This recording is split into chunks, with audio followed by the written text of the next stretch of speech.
তো চলো শুরু করা যাক। আমরা প্রথমে তরঙ্গ চ্যাপ্টারটা পড়ে ফেলবো ইনশাল্লাহ।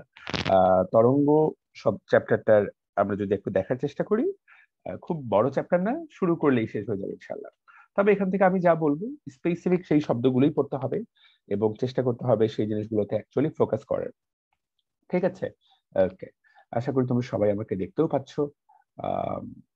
ওকে, ফাইন, ডান। তো তরঙ্গ, তরঙ্গ নিয়ে আমরা কি কি পড়বো? প্রথম পেজ থেকে দেখো, এখানে তো সংজ্ঞা দেওয়া আছে, এগুলো আসলে খুব একটা পরীক্ষা প্রশ্ন আসবে না। এই প্যারা থেকে এক লাইন পড়বেন শুধু, তরঙ্গের উৎপত্তি। হুম, এখান থেকে মনে রাখতে হবে যে শব্দ উৎপন্ন হয় কেন? কোনো কিছুর কম্পনের ফলে। এই কম্পনের ফলে কথাটা বেশ গুরুত্বপূর্ণ। ঠিক আছে? কোনো কিছু কম্পনের ফলে তরঙ্গের উৎপত্তি হয়, শব্দের উৎপত্তি হয়। ওকে, এবং দেখো বলা হয়েছে কম্পনশীল যে কোনো বস্তুই হলো শব্দের উৎস, বা অ্যাকুস্টিক। অ্যাকুস্টিক মানে হলো যে শব্দ তৈরি করতে পারে, শোনক। দ্যাটস ইট, প্রথম পেজ থেকে এই দুটো লাইন। ওকে, ইনশাআল্লাহ সবাই বুঝতে পারছো? সবাই পেজগুলো বের করেছো তো? না, বের করেছো তো? জি ভাই, জি জি ভাইয়া। ভাইয়া, জি ভাইয়া বের করেছি। খুবই দ্রুত পড়া শেষ হয়ে যাবে, নাথিং টু ওয়ারি। এই পুরা প্রথম প্যারা থেকে আর কিচ্ছু পড়বা না। এরপর দেখো শব্দ তরঙ্গের উৎপত্তি, প্যারাটাতে খেয়াল করো কিভাবে শব্দ তরঙ্গ উৎপন্ন হয়। খেয়াল করতে হবে এখানে একটা শব্দ ব্যবহার করা হয়েছে, শব্দ তরঙ্গের উৎপত্তি। তো তরঙ্গ কথাটা কি জিনিস, আমাদেরকে সেই কথাটা জানতে হবে। চলো দেখো, বলা হচ্ছে তরঙ্গ কাকে বলে। তরঙ্গের জন্য এখানে তিনটা শর্ত দেওয়া আছে। এক, কোন স্থিতিস্থাপক মাধ্যমের কণাগুলোর স্থানান্তর ছাড়া যে পর্যাবৃত্ত আন্দোলনের দ্বারা এক স্থান থেকে অন্য স্থানে শক্তি সঞ্চালিত হয়। তো এত কিছু বোঝার সময় নাই, তারপর তরঙ্গের মাধ্যমে আমরা কি পাস করি? শক্তি। মাধ্যমের কণাগুলোর স্থানান্তর হয় না, এটা একটা পর্যাবৃত্ত আন্দোলন।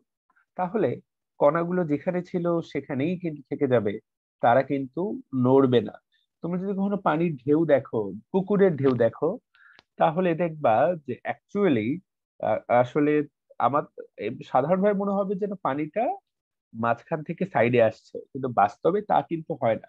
ওই কণাগুলো যেখানে ছিল সেইখানেই থাকে, শুধুমাত্র একটু উপর নিচ হয়। তো মাধ্যমের কণাগুলো কিন্তু স্থানান্তর হয় না। ঠিক আছে, এই কথা যেন আমরা অবশ্যই মনে রাখি। সিদ্ধান্তটা রিডিং পড়ে নিবা। এখন শব্দের বিস্তারের জন্য জড় মাধ্যমের প্রকৃতি কেমন হওয়া দরকার? তোমার তো কেমন হওয়া দরকার শুধুমাত্র মেইন কথা জানতে হবে, স্থিতিস্থাপক এবং অবিচ্ছিন্ন হতে হবে। ওকে, তো যেগুলা বিচ্ছিন্ন যেমন ধুলা, পশম, এইগুলা কিন্তু শব্দের জন্য অত্যন্ত কুপরিবাহী। তাহলে ধুলা, পশম এগুলো দিয়ে শব্দ খুব একটা পরিবাহিত হয় না, পুরোপুরি অবিচ্ছিন্ন হতে হবে। এইবার তরঙ্গ এবং শক্তি, এইগুলো তোমার এইচএসসি তে পড়লে অনেক কিছু জানার দরকার ছিল। এখন তুমি যেহেতু ভর্তি পরীক্ষার জন্য পড়বা, এই পুরা পেজটা ফি সাবিলিল্লাহ না পড়লেও চলবে। পড়তে হবে তরঙ্গের বৈশিষ্ট্য। দেখো এখানে 9টা বৈশিষ্ট্য দেওয়া আছে। এগুলো খুব যে আহামরি তথ্য তা না, তুমি রিডিং পড়লেই বুঝতে পারার কথা। তারপর দেখো, আমরা জানি যে তরঙ্গের একটা বিস্তার থাকে, একটা কম্পন থাকে, একটা তরঙ্গ দৈর্ঘ্য থাকে। তরঙ্গ দুই ধরনের হয়, একটা হলো অগ্রগামী আর একটা হলো স্থির। এইবার খেয়াল করো, এই যে তরঙ্গ, এই নামটা কিন্তু বাকি জীবন লাগবে। আর তরঙ্গ বা অনুপ্রস্থ তরঙ্গ হতে পারে, আবার লম্বিক বা অনুদৈর্ঘ্য হতে পারে। লম্বিক বা অনুদৈর্ঘ্য কিন্তু একটাই নাম, আর বা অনুপ্রস্থ কিন্তু একটাই নাম। হ্যাঁ, তারপর তরঙ্গের আবার আহ তরঙ্গ মুখ আছে। তরঙ্গের আবার কিন্তু প্রতিফলন, প্রতিসরণ, ব্যতিচার, অপবর্তন ঘটে। এবং তরঙ্গ কি সঞ্চালন করে? শক্তি সঞ্চালন করে। দেখো আমি কিন্তু কোনো স্টার মিস্টার দিলাম না, আসতে পারে কোনটা তরঙ্গের বৈশিষ্ট্য নয়, কোনটা তরঙ্গের জন্য মিথ্যা, এই ধরনের কথা। এবার আহ দেখো, যখন কোনো মাধ্যমে কোনো তরঙ্গের কণাগুলো সরল দোলক গতিতে বা সরল দোল গতিতে তোমার কম্পিত হয়, তখন সেটাকে বলে সাইন তরঙ্গ। দেখো, simple harmonic wave, simple harmonic wave বা সাইন তরঙ্গ। এখন সরল তরঙ্গ দুই প্রকার, যেটা আমরা অলরেডি জানি, একটা আর বা অনুপ্রস্থ বা ট্রান্সভার্স, আর একটা লম্বিক বা অনুদৈর্ঘ্য। এগুলো কিন্তু তুমি আহ এগুলো কি তোমরা একবার হলেও পড়েছো? কে কে পড়েছো একবার হলেও? এটা তো শর্ট সিলেবাসে ছিল না, একবার কি পড়েছো? জি ভাইয়া জি পড়ছি। ভাইয়া, জি ভাইয়া। কোনো সমস্যা নেই, কেউ যদি একবারও না পড়ো, আমি যে কয়টা লাইন দাগাই দিচ্ছি এগুলো থেকে ডিরেক্ট প্রশ্ন আসবে। ঠিক আছে? ওকে, এখানে খেয়াল করে দেখো, শক্তি প্রবাহের দিক অনুসারে, শক্তি প্রবাহের দিক অনুসারে তরঙ্গ তিন প্রকার, জাস্ট নাম, একমাত্রিক, দ্বিমাত্রিক, তিন মাত্রিক।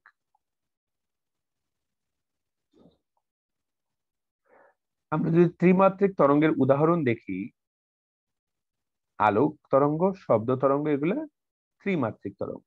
এই তো, এইবার মেইন পড়া, আর তরঙ্গ বা অনুপ্রস্থ তরঙ্গ খুবই গুরুত্বপূর্ণ। দেখো, মাধ্যমের কণাগুলা তরঙ্গের দিকের সাথে সমকোণে থাকবে। দেখো তরঙ্গটা, দেখো তরঙ্গটা কোন দিকে যাচ্ছে, এই দিকে, কণাগুলা উপর নিচে যাচ্ছে, তাহলে তাদের মধ্যে কোণটা কত হলো, 90 ডিগ্রি। তো যখন সমকোণে কম্পিত হবে তখন সেটাকে বলে আর বা অনুপ্রস্থ তরঙ্গ। কথাটা কি বোঝা গেছে? তো আমরা একটু যদি শব্দটা খেয়াল করি, আলোক তরঙ্গ বা তড়িৎ চৌম্বক তরঙ্গ হলো আর তরঙ্গ। খুবই গুরুত্বপূর্ণ কথা, আমাদেরকে কিন্তু পরীক্ষায় কিন্তু ছোট ভাই আপুরা এইটাই আসবে, এবং অত্যন্ত অত্যন্ত গুরুত্বপূর্ণ যে আলোক তরঙ্গ কি ধরনের তরঙ্গ, আমাদের এটা মাস্ট মাস্ট মাস্ট, এটা আমাদেরকে অবশ্যই অবশ্যই অবশ্যই জানতে হবে। তো এই চ্যাপ্টার যেহেতু আমরা শব্দ তরঙ্গ নিয়ে আলোচনা করছি, বলতো শব্দ তরঙ্গ কি আর নাকি অনুদৈর্ঘ্য?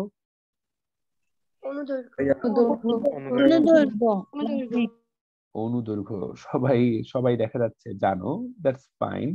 তবে তাহলে আর তরঙ্গ কিন্তু খুবই গুরুত্বপূর্ণ। আর তরঙ্গ, তাহলে আর তরঙ্গ আসলে, আর তরঙ্গের কয়েকটা, আর তরঙ্গের কয়েকটা যদি আমরা উদাহরণ দিতে চাই, আর তরঙ্গের কি কি উদাহরণ আছে? একটা আমরা দেখতে পাচ্ছি আলোর তরঙ্গ, এবং সকল আলোর তরঙ্গ কি তড়িৎ চৌম্বক তরঙ্গ, তাই না? আমরা একটু লিখে রাখি,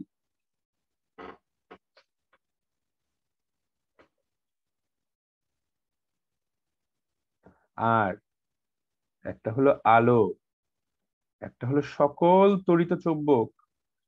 তড়িৎ চৌম্বক তরঙ্গ কয়টা পড়েছো তোমরা তোমাদের বইয়ে, বলো তো? 7টা। 7টা, ভেরি গুড। তোমরা যদি ভৌত আলোক বিজ্ঞান চ্যাপ্টারটাতে দেখো, ওখানে এক্স রে, গামা রে, তারপর অতিবেগুনি রশ্মি, দৃশ্যমান আলো, তারপরে অবলোহিত রশ্মি, মাইক্রোওয়েভ, রেডিও ওয়েভ, এই যে এগুলা, এগুলো কিন্তু সবই তড়িৎ চৌম্বক তরঙ্গ, এবং এবং সবাই তারা কিন্তু আর তরঙ্গ। তারপর ঢেউ, তারপর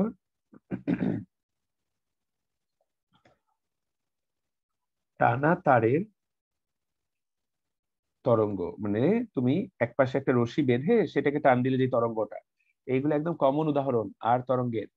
আলো, তড়িৎ চৌম্বক, যে কোনো নদীর ঢেউ, এগুলো কিন্তু আর তরঙ্গের কমনতম উদাহরণ সবচেয়ে। ঠিক আছে, এখানে দেখো আমি কিন্তু আলাদা করে লিখে দিলাম, এই যে ঢেউ, পানির কণা, এরূপ আন্দোলনী আর তরঙ্গ, এই যে টানা তার, টানা তারের তরঙ্গ, চারটাই কিন্তু এক করে লিখে দিলাম। ঠিক আছে, এইবার আর তরঙ্গের সাথে কথাগুলো আমরা কি কি জানি? আর তরঙ্গ সমকোণী হবে, এবং তুমি যদি দেখো আর তরঙ্গে একটা তরঙ্গ শীর্ষ থাকবে আর একটা তরঙ্গ পাদ থাকবে। এই যে তরঙ্গের শীর্ষ, এই যে তরঙ্গের নিচু অংশ তরঙ্গ পাদ। ঠিক আছে, তরঙ্গ পরপর দুইটা তরঙ্গ শীর্ষ বা পরপর দুইটা তরঙ্গ পাদের মধ্যবর্তী দূরত্বকে বলা হয় তরঙ্গ দৈর্ঘ্য।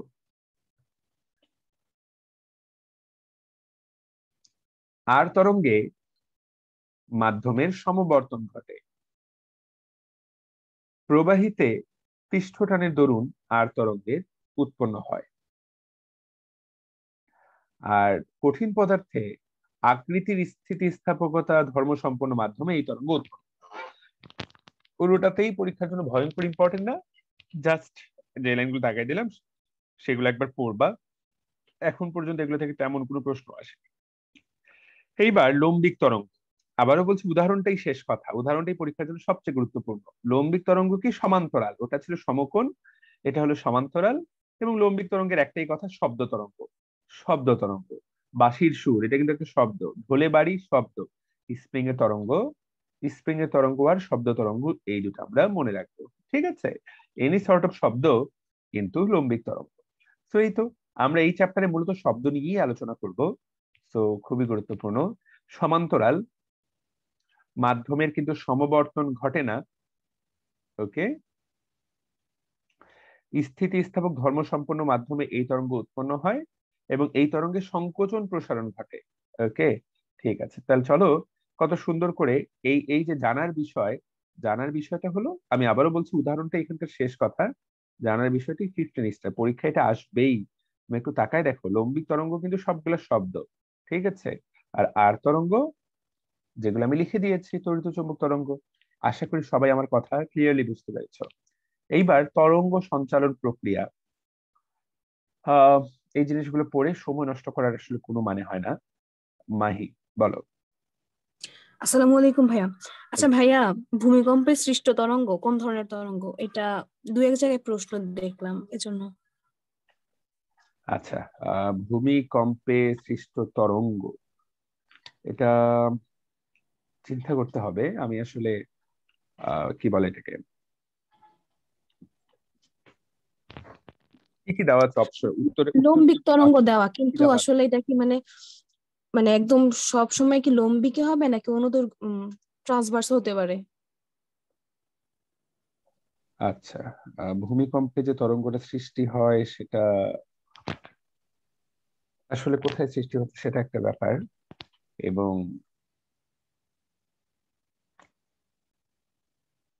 ভূমিকম্পে তো শব্দ হয় না, তো শব্দ না। উম এটা আমার জানা নাই, এটা কারো জানা আছে কিনা আমি জানি না। নাজা, তোমার জানা আছে? আসসালামু আলাইকুম ভাইয়া। ওয়ালাইকুম আসসালাম। ভাইয়া, এই প্রশ্নের এক জায়গায় অ্যান্সার দেওয়া আছে, দুইটাই হবে, লম্বিক তরঙ্গ আর আর তরঙ্গ দুইটাই হবে। আমার এটা আসলে জানা নাই, মানে কেন এটা লম্বিক হবে। এটা কি কোনো বইয়ে দেওয়া আছে? আমি পড়িনি আমার জীবনে। জি ভাইয়া, এটা একটা ভার্সিটি কোশ্চেন মনে হয়। আচ্ছা আচ্ছা, ঠিক আছে, ওকে। এবং আমি যে একটা সার্চ দিয়ে দেখলাম, মাহি এবং নাজার কথাটা মনে হয় সত্য। হ্যাঁ, আমরা সবাই যদি একটু দেখি, তোমরাও দেখতে পারো। এখানে দেখো, আমি নিজেই গুগলে সার্চ দিলাম, আশা করি তোমরা সবাই দেখতে পাচ্ছ। সবাই দেখতে পাচ্ছ তো, না? দেখতে পাচ্ছ? জি জি ভাইয়া, ভাইয়া। দেখা ভাইয়া, এখানে দেখো বলা ভূমিকম্পের যে তরঙ্গগুলো সেগুলোকে বলা হচ্ছে সিজমিক ওয়েভ, তাই না? আমরা সবাই জানি সিসমোগ্রাফে ভূমিকম্পের মাপা হয়, তো সিসমো কথাটা ভূমিকম্পের সাথে জড়িত। সিজমিক ওয়েভে মূলত দুই ধরনের ওয়েভ তৈরি হয়, পি ওয়েভ এবং এস ওয়েভ। পি ওয়েভ গুলা লংজিটিউডিনাল, এস ওয়েভ গুলা ট্রান্সভার্স। পি ওয়েভ গুলা ফাস্ট চলে, এস ওয়েভ গুলো স্লো চলে। পি ওয়েভ গুলা সলিড এবং ফ্লুইডের মধ্যে চলে, এস ওয়েভ গুলো শুধুমাত্র সলিডে। সো নাজা যে কথাটা বলেছে অ্যাকচুয়ালি, ও কিন্তু ফ্যান্টাস্টিক বলেছে যে অ্যাকচুয়ালি দুটাই সত্য, এবং তাই দেখা যাচ্ছে, তাই না? জি ভাইয়া। 9.9 দেয়া আছে এটা। হ্যাঁ, 9.9 দেয়া আছে। 9.9 দেওয়া আছে। তো তাহলে দেখো দুটাই হতে পারে, আমরা 9.9 পেলে সেটা দেখে নিব। তো ভার্সিটির প্রশ্ন এসেছিল, আমরা জেনে ফেললাম, কাজে লাগবে। আমার এটা আসলে আমার মনে পড়ছে না, যেটা আমি আমি জানি, এটা আমার জানার নলেজে মনে পড়ছে না। তো যাই হোক, সত্য হলো দুটাই। ভার্সিটির প্রশ্নগুলো অবশ্যই আমাদের সলভ করা উচিত, এবং ভার্সিটিতে তোমরা এখন ভালো মতোই পরীক্ষা দিবা, কারণ ভার্সিটিতে তো অবশ্যই শর্ট সিলেবাস, তোমরা তো বেশি পড়ালেখা করছো। তো আশা করি তো এবারকার মেডিকেল পরীক্ষার্থীরা বেশ একটা অ্যাডভান্টেজ পাবে অন্য সময়ের চেয়ে। কারণ অন্য সময় দেখা যায় যে ইঞ্জিনিয়ারিং কলেজের স্টুডেন্টরা বা ভার্সিটি প্রিপারেশন নিয়ে স্টুডেন্টরা তোমার মেডিকেলে চান্স পেয়ে যায়। যেমন গতকালকে আমাদের গ্রুপে আমার বন্ধু সোহাগ হালদার একজন পোস্ট করেছে সোহাগ হালদার সম্পর্কে, খুবই ইন্সপায়ারিং কাহিনী। একদম প্রচন্ড দরিদ্র অবস্থা থেকে সে ঢাকা মেডিকেল কলেজে চান্স পেয়েছে। প্রচন্ড দরিদ্র অবস্থা বলতে যেটা বোঝায় অ্যাকচুয়ালি সেটা। এবং সে ক্লাস 5-এ মেকারের দোকানে কাজ করতো, এবং এতটা পরিশ্রম করে সেই জায়গায় এসেছে। তো ও কিন্তু মেডিকেল কোচিং একবারও করে নাই, ঠিক আছে। ও কিন্তু ইউসিসি তে কোচিং করতো ভার্সিটি কমিউনিটির জন্য। ভার্সিটিতে হচ্ছে 1400তম, 1400 সামথিং। আর মেডিকেল ভর্তি পরীক্ষা চান্স পেয়ে সে 180তম বা সামথিং হয়েছিল। তো ভাগ্যেও যেটা থাকে, কিন্তু সেটা সম্ভব হতো কারণ মেডিকেলের প্রশ্নগুলো গত 10 বছর ধরে অনেকটা ভার্সিটি স্ট্যান্ডার্ড হয়ে গেছে। কিন্তু এইবার তো আর সেটা সম্ভব না, কারণ পোলাপান তো আর ফুল সিলেবাস শুধু মেডিকেলের জন্য, যারা ভার্সিটি স্টুডেন্ট তারা শুধু মেডিকেলের জন্য ফুল সিলেবাস অ্যাকচুয়ালি পড়বে না, তাই না? সো তারা কিন্তু এবার পরীক্ষা হলে কিছুটা হলেও তারা কিন্তু পরীক্ষা হলে কিছুটা হলেও আসলে ধরা খেয়ে যাবে, এটাই সত্য। তো তোমরা এবার একটা অবশ্যই অবশ্যই অ্যাডভান্টেজ পাচ্ছ, এতে কোনো সন্দেহ নাই। তোমাদের কি মনে হয় একটা অ্যাডভান্টেজ পাচ্ছ না? জি ভাইয়া অবশ্যই। অবশ্যই। জি ভাইয়া, এটা তো বিশাল পাচ্ছি। advantage। আচ্ছা ভাইয়া, এএফএমসিও কি ফুল সিলেবাস হবে? এগুলো আমি আগে কোশ্চেন দিতে পারবো না, তবে এএফএমসি এর নিজস্ব কোনো চিন্তা ভাবনা করার ক্ষমতা থাকার কথা না। মেডিকেল ভর্তি পরীক্ষা যেহেতু ফুল সিলেবাস হচ্ছে, এএফএমসি এখন ফুল সিলেবাসে না নেওয়ার কোনো কারণ নেই। তবে ওদের আহ নিজেদের আর্মি শাসন, তো ওরা নিজেরা যদি একটু বুদ্ধি খাটায় তাহলে শর্ট সিলেবাসেও নিতে পারে। বাট তোমাদের তো আর এই প্রশ্ন করে লাভ নেই, কারণ তোমরা তো ফুল সিলেবাস পড়তে বাধ্যই হচ্ছ, তাই না? তো দ্যাটস ইট। তোমরা এবার একটা ভালো সুবিধাই পাবা, যারা মেডিকেলের জন্য ভালো করে পড়বে তারা কিন্তু তারা কিন্তু এবার তারাই চান্স পাবে। এবার বাকি পোলাপান চান্স পাওয়ার হার খুবই কম। আগে যদিও 100 জনে 5 জন পাইতো, এবার 1 জন পাবে। ব্যাপারটা এমনই হতে যাচ্ছে। তরঙ্গ সংক্রান্ত কয়েকটি রাশি, এখানে অনেকগুলো রাশির কথা বলা হয়েছে, এগুলো থেকে প্রশ্ন আসলে আসবে না। তুমি পূর্ণ কম্পন রিডিং পড়বা, তরঙ্গ দৈর্ঘ্য রিডিং পড়বা, এগুলো তোমার আসবে না। কম্পন সংখ্যার এটা তুমি পড়তে পারো, কম্পাঙ্ক যার অপর নাম ফ্রিকোয়েন্সি বা স্পন্দন সংখ্যা। এখান থেকে যে কথাটা আমাদেরকে জানতে হবে সেটা হলো এই যে, পরীক্ষায় কিন্তু জাস্ট অঙ্ক চলে আসবে। পরীক্ষায় বলে দিল যে টি সময়, মানে ধরো 10 সেকেন্ডে 100টা কম্পন সম্পন্ন করে, 10 সেকেন্ডে 100টা কম্পন, তাহলে কম্পাঙ্ক কত? তো তোমাকে জাস্ট 100/10 করতে হবে, এই সূত্র দিয়ে কিন্তু অঙ্ক আসতেই পারে। আমি কিন্তু বলে দিচ্ছি, কম্পাঙ্কের একক হলো পার সেকেন্ড বা হার্টজ, খুবই গুরুত্বপূর্ণ। সাইকেল পার সেকেন্ড, তো অনেক সময় এটাকে সাইকেল পার সেকেন্ড এককেও লেখা হয়। তো এই সাইকেল পার সেকেন্ড এককের নাম, সাইকেল পার সেকেন্ড মানে হলো হার্টজ, খুবই গুরুত্বপূর্ণ। এবং দূরত্বকে আমরা কোন সূত্র দ্বারা প্রকাশ করি? S equal to N lambda. তো আমরা এটা কিন্তু আগে থেকে, এগুলো কিন্তু আমরা আগে থেকেই জানি যে V equal to F lambda. তোমরা সেই সূত্রটা ক্লাস 9-10 পড়ার কথা, সেটি এখানে অন্যভাবে লেখা হয়েছে। আহ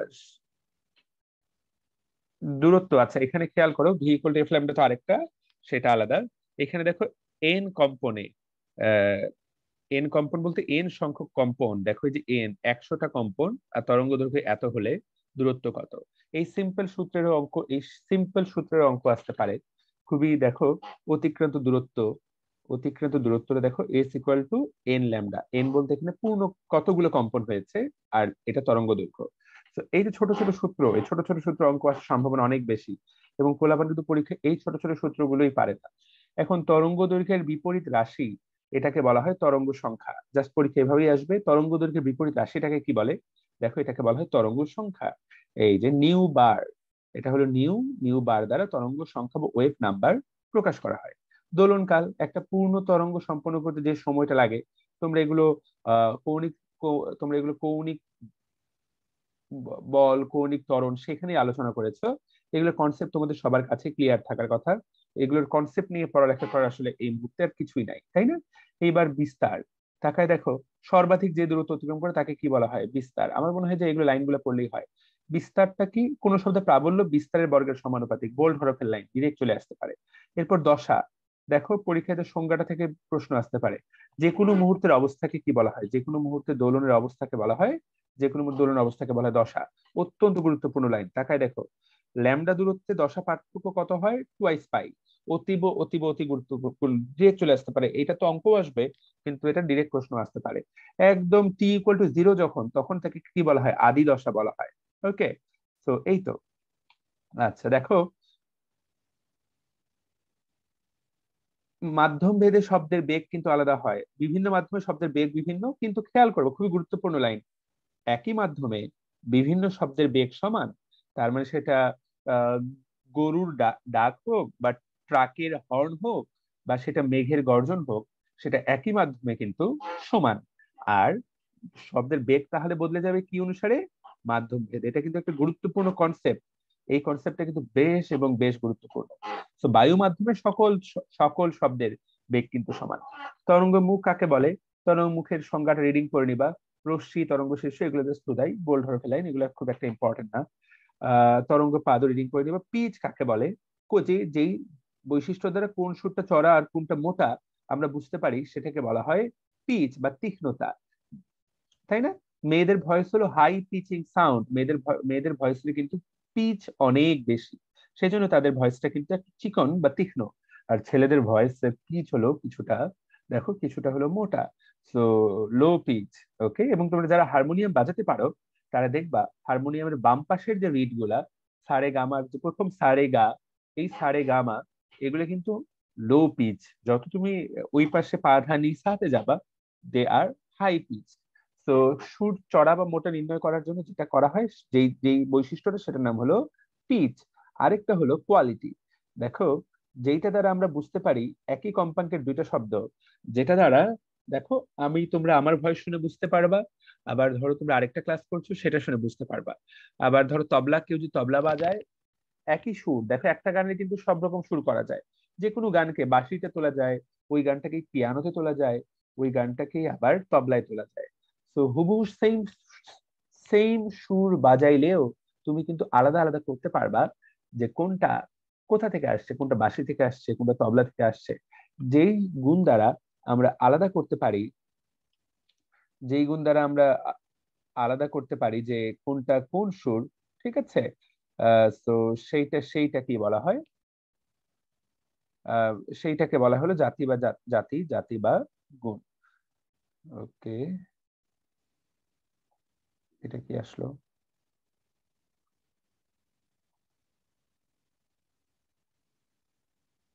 আরে আচ্ছা, ফাইন, সমস্যা নেই।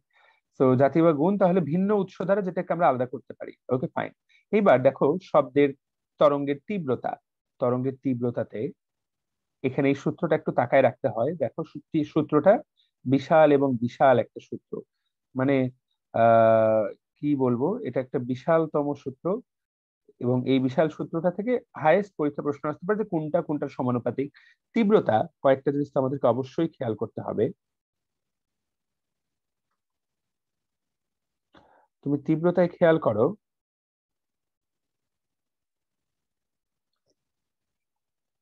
I = a², এটা কিন্তু আমরা আগেই পড়েছি। তারপর দেখো আবার n², কম্পাঙ্কের বর্গের সমানুপাতিক। তারপর দেখো কম বেগের সমানুপাতিক। সো এই যে এনএভি এর সাথে সম্পর্কটা কি? আমাদেরকে মনে রাখতে হবে এন এর সাথে সম্পর্কটা বর্গ, আর ভি এর সাথে শুধু সমানুপাতিক। এইটাই হলো বেশ গুরুত্বপূর্ণ একটা কথা, ঠিক আছে? So this is the must. এক সেকেন্ডের জন্য ওয়েট কর। ফাইন। তো তাহলে আমরা দেখলাম যে এই সম্পর্কটা কি, জাস্ট পরীক্ষায় সম্পর্ক থেকেই সিম্পল প্রশ্ন আসতে পারে। মিথিলার একটা কোয়েশ্চেন আছে। ভাইয়া এটা কোন এডিশনের বই? এই জিনিসটা আমার বইয়ে পাচ্ছি না। আমার বই 2022 এডিশন। আচ্ছা,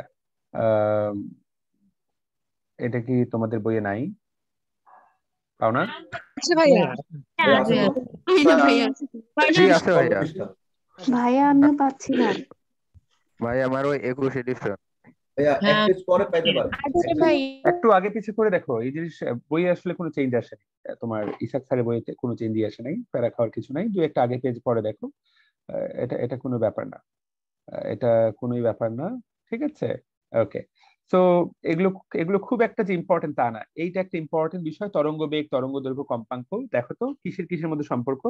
বেগ, তরঙ্গ দৈর্ঘ্য, কম্পাঙ্ক, সেই ছোট্টবেলার সূত্র V=F λ। আবারও বলছি, পরীক্ষায় এই সূত্রেই অঙ্ক আসবে, একদম এই সূত্রে। এবং আমরা ল্যামডাকে ল্যামডা রাখবো, আর এই যে এন কে 1/t দ্বারা প্রকাশ করতে পারি, কারণ আমরা সবাই জানি কম্পাঙ্ক আর পর্যায়কাল একে অপরের ব্যস্তানুপাতিক, তাই না? সো কম্পাঙ্ক আর পর্যায়কাল এইখানে তাকায় দেখো, তো এটা আমরা বসায় দিতে পারি। তো হাইস্ট পরীক্ষা এই সূত্রেই অঙ্ক আসবে, তাই না? সো ডান। এইবার কণার বেগ এবং তরঙ্গ দৈর্ঘ্য, তরঙ্গ বেগের মধ্যে কি সম্পর্ক? এগুলো থেকে অনেক এইচএসসির পড়া এবং অ্যাডমিশনের পড়ার মধ্যে আকাশ জমি পার্থক্য। তুমি এগুলো কোনোটাই অ্যাকচুয়ালি পড়বা না, এগুলো অ্যাকচুয়ালি কোনোটাই পরীক্ষা এ পর্যন্ত আসেনি, ভবিষ্যতে আসবে না। কণার বেগ এবং তরঙ্গের বেগের মধ্যে এখানে একটা পার্থক্য দেওয়া আছে। তো এই পার্থক্যগুলোও যে খুব একটা ইম্পর্টেন্ট তা না, তারপরে মনে রাখতে হবে যে তরঙ্গের বেগ সবসময় ধ্রুব থাকে, যেমন শব্দের বেগটা ধ্রুব, কিন্তু কণার বেগটা কিন্তু ধ্রুব না। এইটা হলো একটা কথা। আর এই তরঙ্গের বেগটা যে ধ্রুব, এটা নির্দিষ্ট বেগে কিন্তু অগ্রসর হয়, কিন্তু কণার বেগ, কণাগুলো কিন্তু শুধুমাত্র স্থান পরিবর্তন করে না, হ্যাঁ, শুধুমাত্র তারা কম্পিত হয়। এগুলোতে আসলে তেমন কিছুই নাই। তো এই চ্যাপ্টার থেকে কি অঙ্ক আসতে পারে? জি, অঙ্ক আসতে পারে। এখানে যে অঙ্কগুলো দেওয়া আছে সেগুলো একটাও আসবে না, কারণ এত বড় বড় অঙ্ক করার টাইম পরীক্ষা হলে তুমি আসলে পাবা না। পরীক্ষা হলে direct V equal to F ল্যামডার অঙ্ক আসলে আসলো, না আসলে নাই, এর বাইরে কখনোই আসবে না। অঙ্ক এইটা আসতে পারে যে পথ পার্থক্য, দেখো যে দশা পার্থক্য সমান, এটা ভাইয়া মুখস্থ করতে হবে আমাদেরকে। এইটা ফরজে আইন, এটা ভবিষ্যতে আবারও পাবা, তারপরে বলে দিই 100 স্টার ভাইয়া। এই যে দশা পার্থক্য সমান twice pi by lambda into পথ পার্থক্য, ভাইয়া এটা মাস্ট। ঠিক আছে, এই কথাটা আসলে মাস্ট। দশা পার্থক্য সমান টুয়াইস পাই বাই ল্যামডা পথ পার্থক্য, এই কথাটি আসলে মাস্টের উপরে মাস্ট। ওকে, তো এইটার অঙ্ক আসবে। এবং অবশ্যই বলছি, যেহেতু তোমার ক্যালকুলেটর নাই, সেহেতু তোমার অঙ্ক আসবে না। অঙ্ক নাম্বার 5 ফরজে আইন, ফরজ, এইটারই অঙ্ক আসবে, এবং এই অঙ্কটা যে করে যাবে সে মেডিকেল অঙ্ক কমন পাচ্ছে। অঙ্ক নাম্বার 5 স্পষ্ট ভাবে বলে দিলাম, ভেরি ইম্পর্টেন্ট, চেষ্টা করবে এটা করার। অঙ্ক নাম্বার 6 নাইস টু নো, এটা করলে অন্তত পক্ষে ভার্সিটিতেও এগিয়ে থাকলা। এগুলো তোমাদের জন্য ভাত পানি হওয়ার কথা, জাস্ট ভাইরা আমার, জাস্ট সূত্রটা ফেলা এবং অঙ্কটা করা। এগুলা তোমাদের এতদিন ধরে তোমরা অঙ্ক করছো, তোমাদের কাছে এগুলো ভাত পানি হয়ে যাওয়ার কথা, ভাত পানি। একইভাবে অঙ্ক নাম্বার 10 ফরজে আইন, একদম দেখো 3 লাইনে অঙ্কটা শেষ হয়ে গেল। যে তোমার ভালো সূত্রটা খালি মনে রাখবে, তার কাছে তো চোখে চোখে সে অঙ্কটা করে ফেলতে পারবে। এই তো 3টা অঙ্ক কিন্তু এখান থেকে আসতে পারে, আমি কিন্তু স্পষ্ট করে বলে দিচ্ছি এই 3টা অঙ্ক। এবং এগুলো জাস্ট একবার রিডিং করলে তুমি অবশ্যই পারবা, ক্লাসটা শেষে অঙ্কটা একবার দেখে ফেলবা। এইবার অগ্রগামী তরঙ্গে, এইখানে কিছু পার্থক্য আছে, কিছু বৈশিষ্ট্য আছে। যে সকল তরঙ্গ সামনের দিকে শক্তি সঞ্চালন করে, একটা হলো অগ্রগামী তরঙ্গ, আর কয়েক পেজ পরেই আমরা দেখবো হলো স্থির তরঙ্গ। তো কেন স্থির তরঙ্গটা আমি বের করছি, কারণ এই দুইটার আসলে বেশিরভাগ বৈশিষ্ট্য কাছাকাছি, শুধু বিপরীত ধর্মী। তো এই যে বেশিরভাগ বৈশিষ্ট্য কাছাকাছি কিন্তু বিপরীত ধর্মী, এই দুইটা একসাথে মিলিয়ে পড়বো আমরা। তো তোমাকে দেখিয়ে দিই যে স্থির তরঙ্গ আছে, এবং স্থির তরঙ্গেরও কিন্তু এরকম বৈশিষ্ট্য আছে। তো এই দুইটা বৈশিষ্ট্য একে অপরের তুলনায় যেহেতু তোমার বিপরীত ধর্মী, সেই জন্য আমরা এই দুটো একসাথে একসাথে মিলিয়ে পড়ার চেষ্টা করব। এবং এই দুটা বৈশিষ্ট্য ভালো করে পড়লেই মূলত আমাদের মেইন পড়া আসলে শেষ হয়ে যায়। তো চলো, অগ্রগামী তরঙ্গের কি কি বৈশিষ্ট্য, কোন কোন কথাগুলোতে আমরা বেশি জোর দিব। অগ্রগামী তরঙ্গ, দেখো কি সঞ্চালিত হবে? শক্তি। ওকে, কোন তরঙ্গের মাধ্যমে তরঙ্গটাই যখন এক স্তর থেকে অন্য স্তরে সামনের দিকে যাবে। তো তুমি তাকায় দেখো, এখানে মোট কতগুলো পয়েন্ট দেওয়া আছে। এখানে মোট 10টা পয়েন্ট দেওয়া আছে। এই 10টা পয়েন্টের মধ্যে কয়েকটা পয়েন্ট বেশ গুরুত্বপূর্ণ। তুমি দেখো তো, মাধ্যমের কণাগুলো কখনোই স্থির থাকবে না অগ্রগামী তরঙ্গে। তরঙ্গে মুখের অভিলম্ব বরাবর শক্তি বহন করে এই তরঙ্গ প্রবাহিত হয়। তরঙ্গের বিভিন্ন অংশে চাপ ও ঘনত্বের একই প্রকার পরিবর্তন হয়, সবারই পরিবর্তনটা একই প্রকার। দেখো সব একই কথাটা দেওয়া থাকবে, কম্পাঙ্ক বিস্তার একই হয়, একই ধরনের কম্পনে কম্পিত হয়। এই যে একই কথাগুলা, একই প্রকার, চাপ ঘনত্বের পরিবর্তন একই, কম্পাঙ্ক বিস্তার একই, ঠিক আছে, কম্পনটাও তাদের একই, এই একই কথাটাই পরীক্ষা হলে গিয়ে চেঞ্জ করে দিবে। আবার দেখো, বেগ, ত্বরণ, শক্তি এগুলো একই রূপ পরিবর্তনের মধ্যে দিয়ে যায়। এই যে ভাইয়া এই একই কথাটাই আসলে শেষ কথা। তো পরীক্ষায় চেঞ্জ করলে এই অংশ থেকে ছোট্ট চেঞ্জটা করে। আমরা যদি একটু স্থির তরঙ্গে চলে যাই, তোমরা কয়েকটা পেজ পরে চলে যাও, এগুলো থেকে আসলে এই পর্যন্ত যে আমি বলবো না যে অনেকগুলা প্রশ্ন আসছে, এমন না। তবে যদি বলে যে কোনটা স্থির তরঙ্গের জন্য সত্য, কোনটা অগ্রগামী তরঙ্গের জন্য সত্য বা মিথ্যা, এই যে শেষের লাইনগুলার সত্য মিথ্যা গুলাই মূলত পরীক্ষায় তুলে দেওয়ার চেষ্টা করা হয়। তবে এটাও সত্য যে কঠিন প্রশ্ন ধীরে ধীরে কমে আসছে। এই যে, তো আমরা ওখানে যেটা দেখলাম, দেখো সবকিছু একই একই, এইখানে কিন্তু সবকিছু ভাইয়া একই একই না। দেখো, নিস্পন্দ বিন্দুতে চাপ এবং ঘনত্বের পরিবর্তন সর্বাধিক, সুস্পন্দ বিন্দুতে চাপ এবং ঘনত্বের পরিবর্তন শূন্য।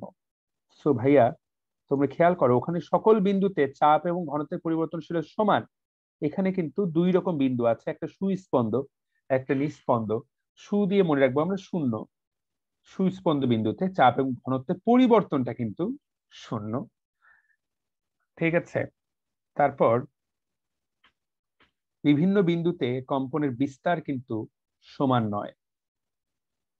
যেই বিন্দুতে বিস্তার সর্বাধিক তাকে বলে সুস্পন্দ বিন্দু, যেখানে বিস্তার শূন্য তাকে বলে নিস্পন্দ বিন্দু। এটা তো না বুঝলে বলা কঠিন। তাকায় দেখো, এই যে এই বিন্দুগুলা যেগুলো এই জায়গায় থাকে, সেই বিন্দুগুলো আসলে নড়ে না, তার কোনো বিস্তার নাই। কিন্তু এই কণাটা এ উপর নিচ করে, এর বিস্তার সর্বাধিক, এটা হলো সুস্পন্দ বিন্দু। আর এটা হলো নিস্পন্দ বিন্দু, কারণ এ সবসময় ওই জায়গাতেই থাকে, এর এক বিস্তার হয় না, এর সামগ্রিক কোনো বিস্তার হয় না। তো সর্বাধিক বিস্তার সুস্পন্দ বিন্দু, বিস্তার শূন্য নিস্পন্দ বিন্দু। আবার চাপ এবং ঘনত্ব নিস্পন্দ বিন্দুতে সর্বাধিক পরিবর্তন, এটা কিন্তু শূন্য। এই যে কথাগুলা, এগুলোই কিন্তু মোটামুটি প্যাচের মধ্যে আমাদেরকে ফেলে দেয়। ঠিক আছে, ওকে। এইবার এই যে সুস্পন্দ বিন্দুর বিস্তার যে সর্বাধিক, এই সর্বাধিকটা কত? সুস্পন্দ বিন্দুর বিস্তার মূল তরঙ্গের দ্বিগুণ।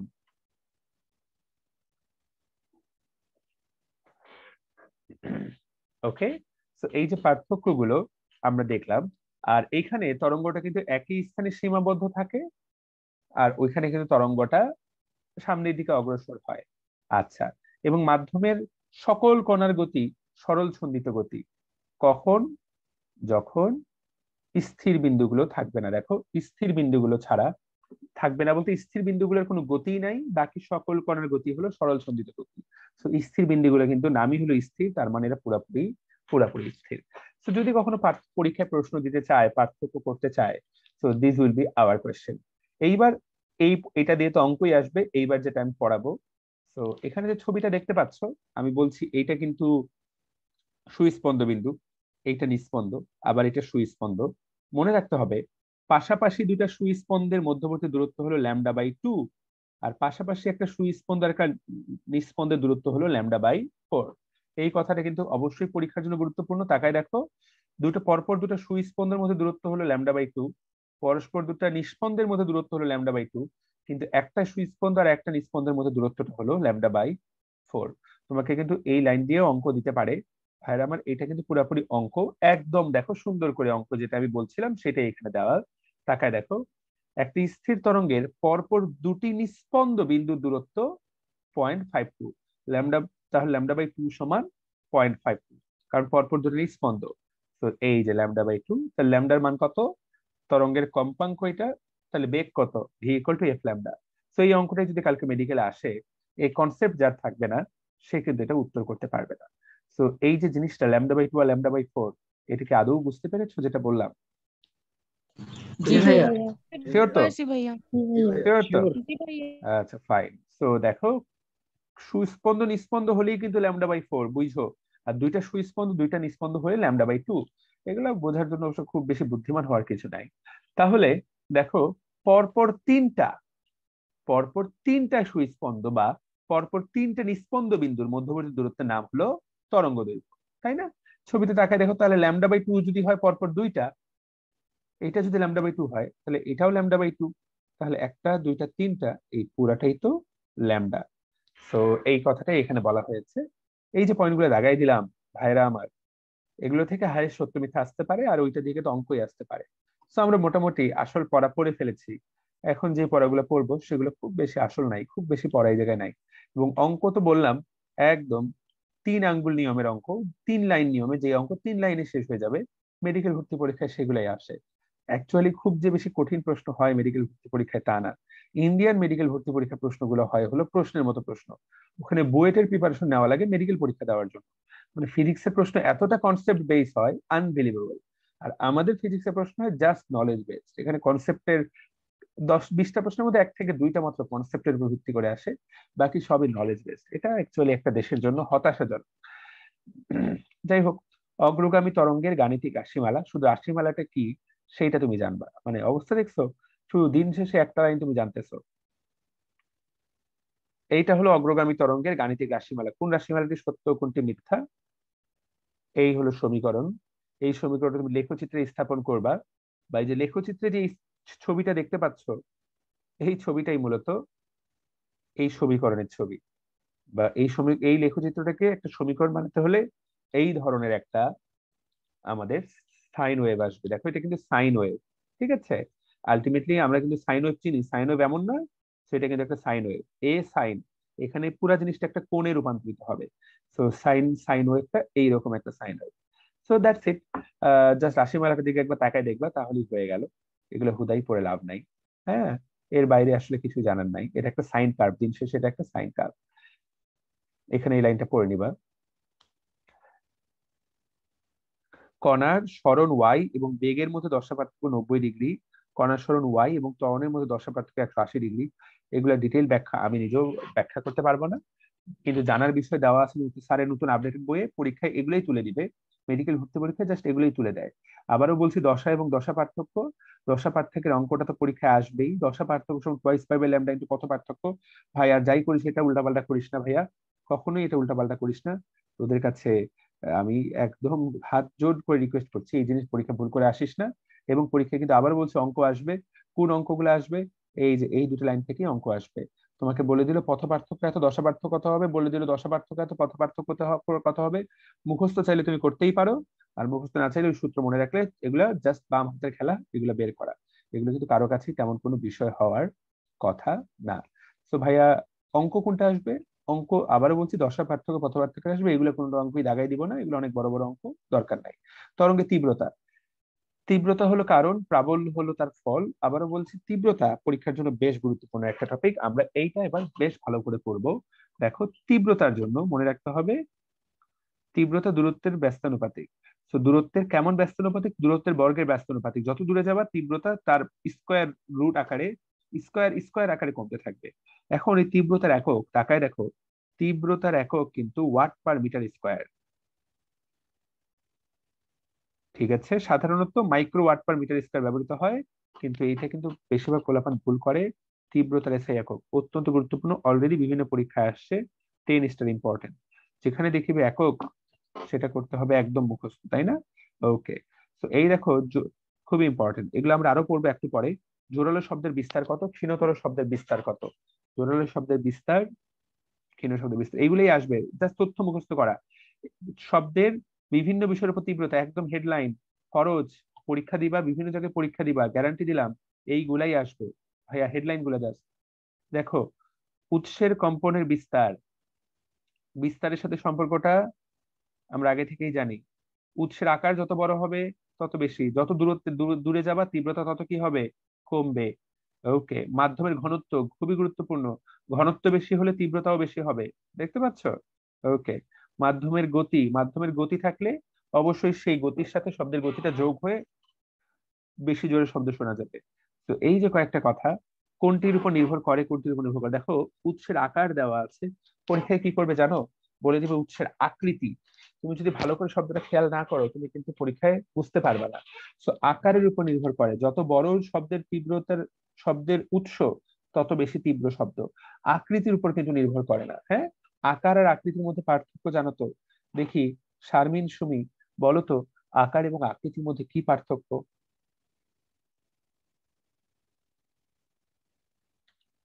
ছোট্ট মেয়ে শারমিন।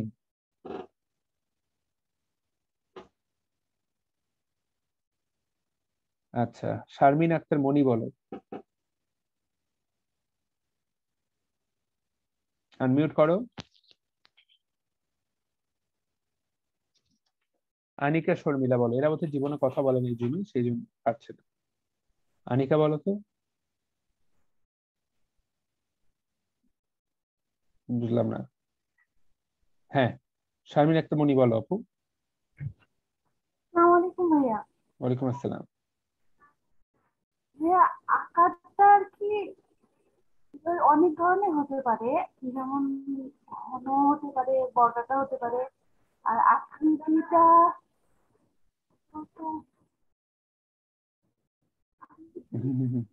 মাতৃকাটাই হতে পারে। ও উল্টা বলেছে, তাই না? ও পারলো না। আকার হতে পারে বড় ছোট, আকার বড় ছোট মাঝারি, এটাকে বলা হয় আকার। আকৃতি হলো গোলাকার, বর্গাকার, চতুর্ভুজাকার, এগুলো হলো আকৃতি। এটা তো সবাই জানার কথা, ও হয়তো বা জানতো, এই মুহূর্তে পারলো না, সমস্যা নাই। সমস্যা নাই, বলে ফেলেছে, সমস্যা নাই, প্রথমবার আনমিউট করছে, আর লাগবে না এখন বলতে, আমি বলে দিয়েছি। সো দ্যাটস ইট। তাহলে আমরা এই যে খালি হেডলাইন পড়বা, এগুলোর কোনোটাই পড়বা না, পড়ার দরকারই নাই, টাইম নষ্ট করার দরকার নাই। দেখো এখানে এই লাইনটা দাগাবা, যদি এই লাইনটা আরো সামনে দেওয়া আছে। আমাদের কান সবচেয়ে মৃদু যে শব্দ শুনতে পায় সেটা তীব্রতা কত? 10⁻12। ওকে, আর আমাদের সবচেয়ে জোরালো যে শব্দটা আমাদের কান সহ্য করতে পারে তার প্রাবল্য কত? 1। 1-এর বেশি হলে আমাদের কানে কি হয়? আমাদের কানে যন্ত্রণা হয়। খুব সুন্দর লাইন, কিন্তু খুবই সুন্দর লাইন। এবার উপরিপাতন নীতি, জাস্ট একটা লাইন পড়তে হবে। উপরিপাতন নীতি বিষয়ে কোন বিজ্ঞানী সূত্র আবিষ্কার করছেন? দ্যাটস ইট, আর কিছু পড়া দরকার নেই। বিজ্ঞানী হাইগেন্সের নামটা পড়বা, আমার মনে হয় এটা পড়লেই হবে। এগুলা হুদাই পড়ালেখা, এগুলা পড়ে লাভ নাই। স্থির তরঙ্গ কি জিনিস আমি আগেই পড়িয়ে ফেলেছি, এগুলা পড়ানো শেষ। স্থির তরঙ্গের শর্ত। আচ্ছা, কখন স্থির তরঙ্গ সৃষ্টি হবে? খুব একটা ইম্পর্টেন্ট না, জাস্ট পড়তে হবে। মনে রাখতে হবে স্থির তরঙ্গ কিন্তু দুইটা তরঙ্গ এসে মিলে গিয়ে একটা তরঙ্গ সৃষ্টি হবে। যখন বিপরীত দিক থেকে দুইটা অভিন্ন চল তরঙ্গ তারা একে অন্যের উপরে উপরিপাতিত হয়, তাহলে কি কি শর্ত? বিপরীত দিক থেকে আসতে হবে, হ্যাঁ। তারপর তরঙ্গ দুটার বিস্তার আর তরঙ্গ দৈর্ঘ্য সমান হতে হবে, তাই না? ওকে, সো এই যে মেইন কথা, মূলত এই চারটাই হলো মেইন কথা। বিপরীত দিক থেকে যদি দুটো বিস্তার আর তরঙ্গ দৈর্ঘ্য সমান তরঙ্গ দৈর্ঘ্য একই দিকে আসে এবং তারা যদি একই আণবিক স্থানে সংকুচিত আর প্রসারিত হয়, তাহলেই সেটাকে বলা হবে স্থির তরঙ্গ। তুমি এই 2-3টা পয়েন্ট পড়বা, এগুলো জাস্ট জানার জন্য, এগুলো নাইস টু নো। এটা প্রশ্ন আসবে না যে কখন স্থির তরঙ্গ সৃষ্টি হয়, তোমার জন্য এটা জাস্ট নাইস টু নো, আর কিছু না। স্থির তরঙ্গের রাশিমালা, ভাইয়া পুরা লাইনটা শেষে, পুরা প্যারাটা শেষে তুমি জাস্ট একটা লাইন পড়বা, এটা হলো একটা স্থির তরঙ্গের রাশিমালা। এবং স্থির তরঙ্গ কিন্তু একটা সাইন ওয়েভ না, এটা কিন্তু একটা কজ ওয়েভ, এবং ছবি যদিও দেখতে অলমোস্ট এইরকম। সো এই যে এই লেখচিত্রগুলাকে আমরা এই ধরনের সমীকরণ দ্বারা প্রকাশ করতে পারি, ঠিক আছে? তো এই ধরনের লেখচিত্রগুলোকে এই ধরনের। এখন এখানে জাস্ট একটা করে লাইন, কখন সুস্পন্দ বিন্দু তৈরি হবে? তুমি একটু তাকায় দেখো, সুস্পন্দ বিন্দু তৈরি হবে λ/4 এর জোর গুণিতক অবস্থায়, জোর গুণিতক λ/4 এর জোর গুণিতক অবস্থায়। আর নিস্পন্দ বিন্দু তৈরি হবে λ/4 এর বিজোড় গুণিতক অবস্থায়। ভাইয়া এইটাই কথা, দ্যাটস ইট। এখানে আর নতুন কোনো কথা নাই। জোর বিজোড়ে, জোরে জোরে সুস্পন্দ, বিজোড় নিস্পন্দ, পরীক্ষায় এরকমই আসবে। তাহলে λ/4 এর জোর গুণিতক কোনগুলা? আশা করি বোঝো। λ/4 কে তুমি যদি 2 দ্বারা গুণ করো তাহলে কত হবে? λ/2, তাই কিনা? সো λ/4 এর জোর গুণিতক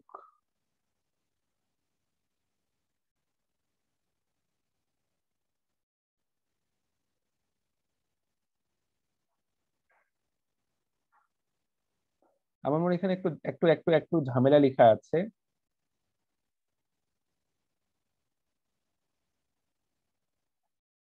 এখানে তোমরা একটা একটা জিনিস খেয়াল করো, এখানে একটা ছোট্ট জিনিস, পরীক্ষা প্রশ্ন 2 ভাবে আসতে পারে। হ্যাঁ মাহি বলো। ভাইয়া আপনি প্রথমে তো হচ্ছে যে উল্টা বলছেন, কিন্তু আবার একদিকে ঠিকও আছে। যদি কস তরঙ্গ হয়, কস ওয়েভ হয়, তখন হচ্ছে যে λ/4 এর বিজোড় গুণিতক হলে সুস্পন্দ বিন্দু হবে। যদি সাইন হতো তাইলে হচ্ছে জোর হইতো সুস্পন্দের ক্ষেত্রে। এখানে দেখো প্রশ্ন 2 ভাবে আসতে পারে মাহি, বাকিরা একটু খেয়াল করো। একটু এখানে একটু আমরা খেয়াল করি, সাইন কস এখানে খেয়াল করছি না আমরা, এই জায়গায় আমাদেরকে একটু খেয়াল করতে হবে যে পরীক্ষায় 2টা লাইন থেকে প্রশ্ন আসতে পারে। তাকায় দেখো, পরের লাইনটা থেকেও আসতে পারে, আবার আগের লাইনটা থেকেও আসতে পারে। যদি বলে স্থির তরঙ্গের কোথায় সুস্পন্দ, এবং সুস্পন্দ এবং নিস্পন্দ বিন্দু কিন্তু আমাদেরকে মনে রাখতেই হবে, এগুলো কিন্তু স্থির তরঙ্গের জন্যই।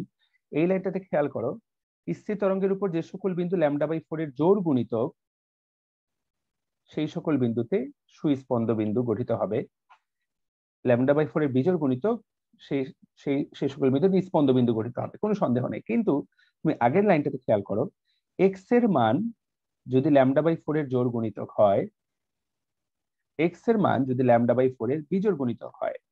সো এখানে আমরা যেটা খেয়াল করছি, দেখো এই যে এক্স এর মান দিলে জিনিসটা কিন্তু উল্টে গেল। তো এই যে যখন এক্স এর মান দিয়ে অঙ্কটা দেওয়া হবে, যদি প্রশ্নটা করা হয়, তখন কিন্তু λ/4 এর বিজোড় গুণিতকে সুস্পন্দ বিন্দু। কিন্তু তোমাদেরকে আমি খুব স্পষ্ট ভাষায় বলে দিই, পরীক্ষায় সাইন ওয়েভ, কস ওয়েভ এগুলো কোনোটাই বলবে না, পরীক্ষায় জাস্ট এই লাইনটা তুলে দিবে। আরো ভালো করে খেয়াল করো, খুবই গুরুত্বপূর্ণ, পরের লাইনটা থেকেই প্রশ্ন আসবে। λ/4 এর জোড় গুণিতক হলে সুস্পন্দ বিন্দু, ঠিক আছে? এবং পরীক্ষায় এইভাবে আসবে যে সুস্পন্দ বিন্দু কখন গঠিত হবে? λ/4 এর জোড় গুণিতক, λ/4 এর বিজোড় গুণিতক, λ/2 এর জোড় গুণিতক, λ/2 এর বেজোড় গুণিতক, বা ল্যামডার সাথে সম্পর্ক দিবে। সম্পর্কের কিন্তু λ/4 এর সাথে, λ/4 এর সাথে এই পরের লাইন থেকে, ঠিক আছে? এখানে আমরা সাইন কস দিয়ে পরীক্ষায় প্রশ্ন আসবেই না। এবং আমি আমার দীর্ঘ অভিজ্ঞতা থেকে বলছি, এখানে অবশ্যই অবশ্যই প্রশ্নটা এই পরের লাইন থেকেই আসবে। আর আগের লাইন থেকে আসলে যদি কখনো এক্স এরটা দিয়ে আসে, তুমি তো দেখতেই পাচ্ছ যে এক্স এর জন্য কি বলা হচ্ছে, সেক্ষেত্রে উল্টে যাবে। তবে আবারও বলছি, পরের লাইনটাই আসবে। সবাই কি জিনিসটা বুঝতে পারছো? আমরা কোন জিনিসটাতে ফোকাস করব? জি ভাইয়া।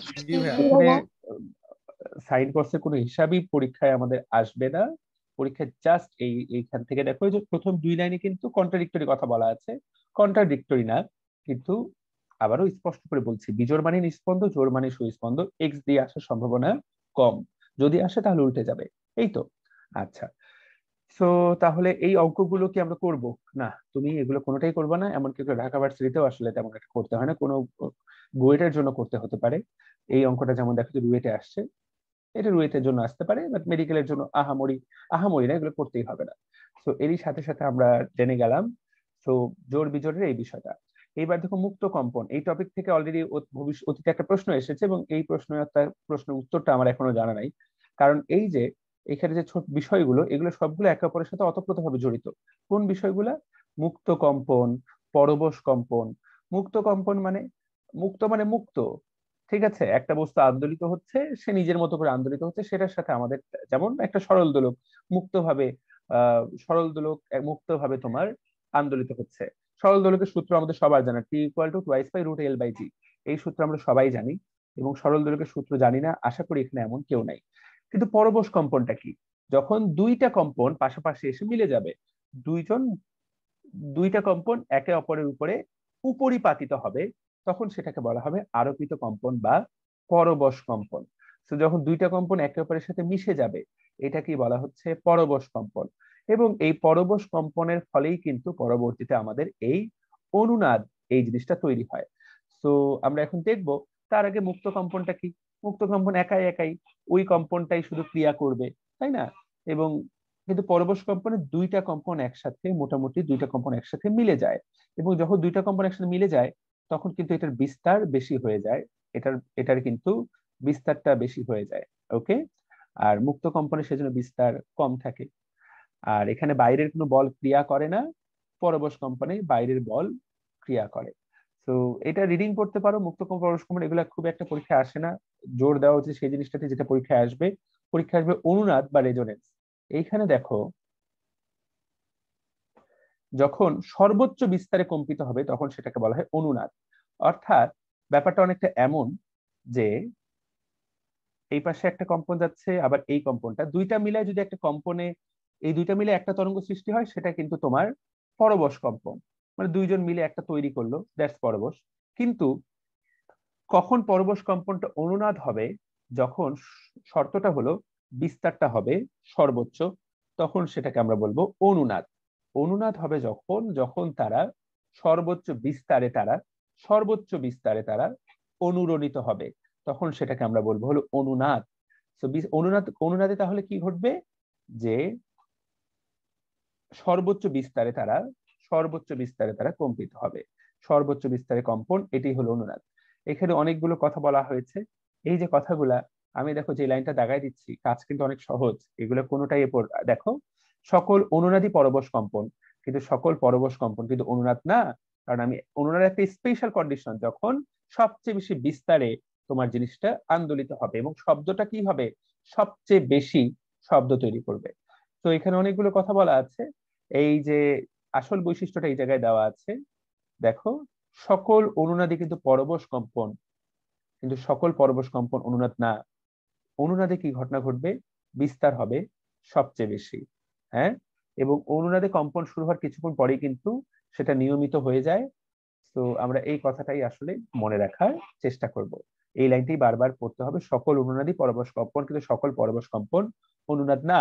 এখন পরীক্ষায় আসলে এই ধরনের প্রশ্ন যখন আসে, তাহলে ওখানে অপশনে পরবশ কম্পনও দিয়ে রাখে, ওই জায়গায় অপশনে অনুনাদও দিয়ে রাখে। এটা আসলে বেশ একটা পেইনফুল, কারণ পরবশ কম্পন তো একটা অর্থে এটার কিন্তু উত্তর হয়, কারণ সকল অনুনাদী কিন্তু পরবশ কম্পন। সে যাই হোক, এই লাইনটাই জানতে হবে, পরীক্ষায় এখান থেকেই প্রশ্ন আসতে পারে, এইভাবেই আসতে পারে। এইবার দেখো শব্দের তীব্রতা আর তীব্রতা লেভেল, শব্দটা খেয়াল করো, তীব্রতা লেভেল এটাই কিন্তু আমরা বেশি গুরুত্ব দিয়ে পড়বো। ওকে, আচ্ছা, তার আগে এখানে একটা সুন্দর লাইন দেওয়া আছে, দেখো শব্দোচ্চতা হলো কর্ণের অনুভূতি, ফিজিওলজিক্যাল বিষয়, খুবই গুরুত্বপূর্ণ। শব্দোচ্চতা এইটা এক একজনের শ্রবণের মাত্রা প্রকাশ করে, অর্থাৎ তুমি কানে কম শুনতে পাও, তোমার শব্দোচ্চতা কম হবে। শব্দ অনেক জোরে জোরে মাইকের আওয়াজ হচ্ছে, কিন্তু তুমি কানে একদমই শুনতে পাও না, তোমার কাছে কিন্তু মনে হবে যে তুমি কিছুই শুনতেছ না।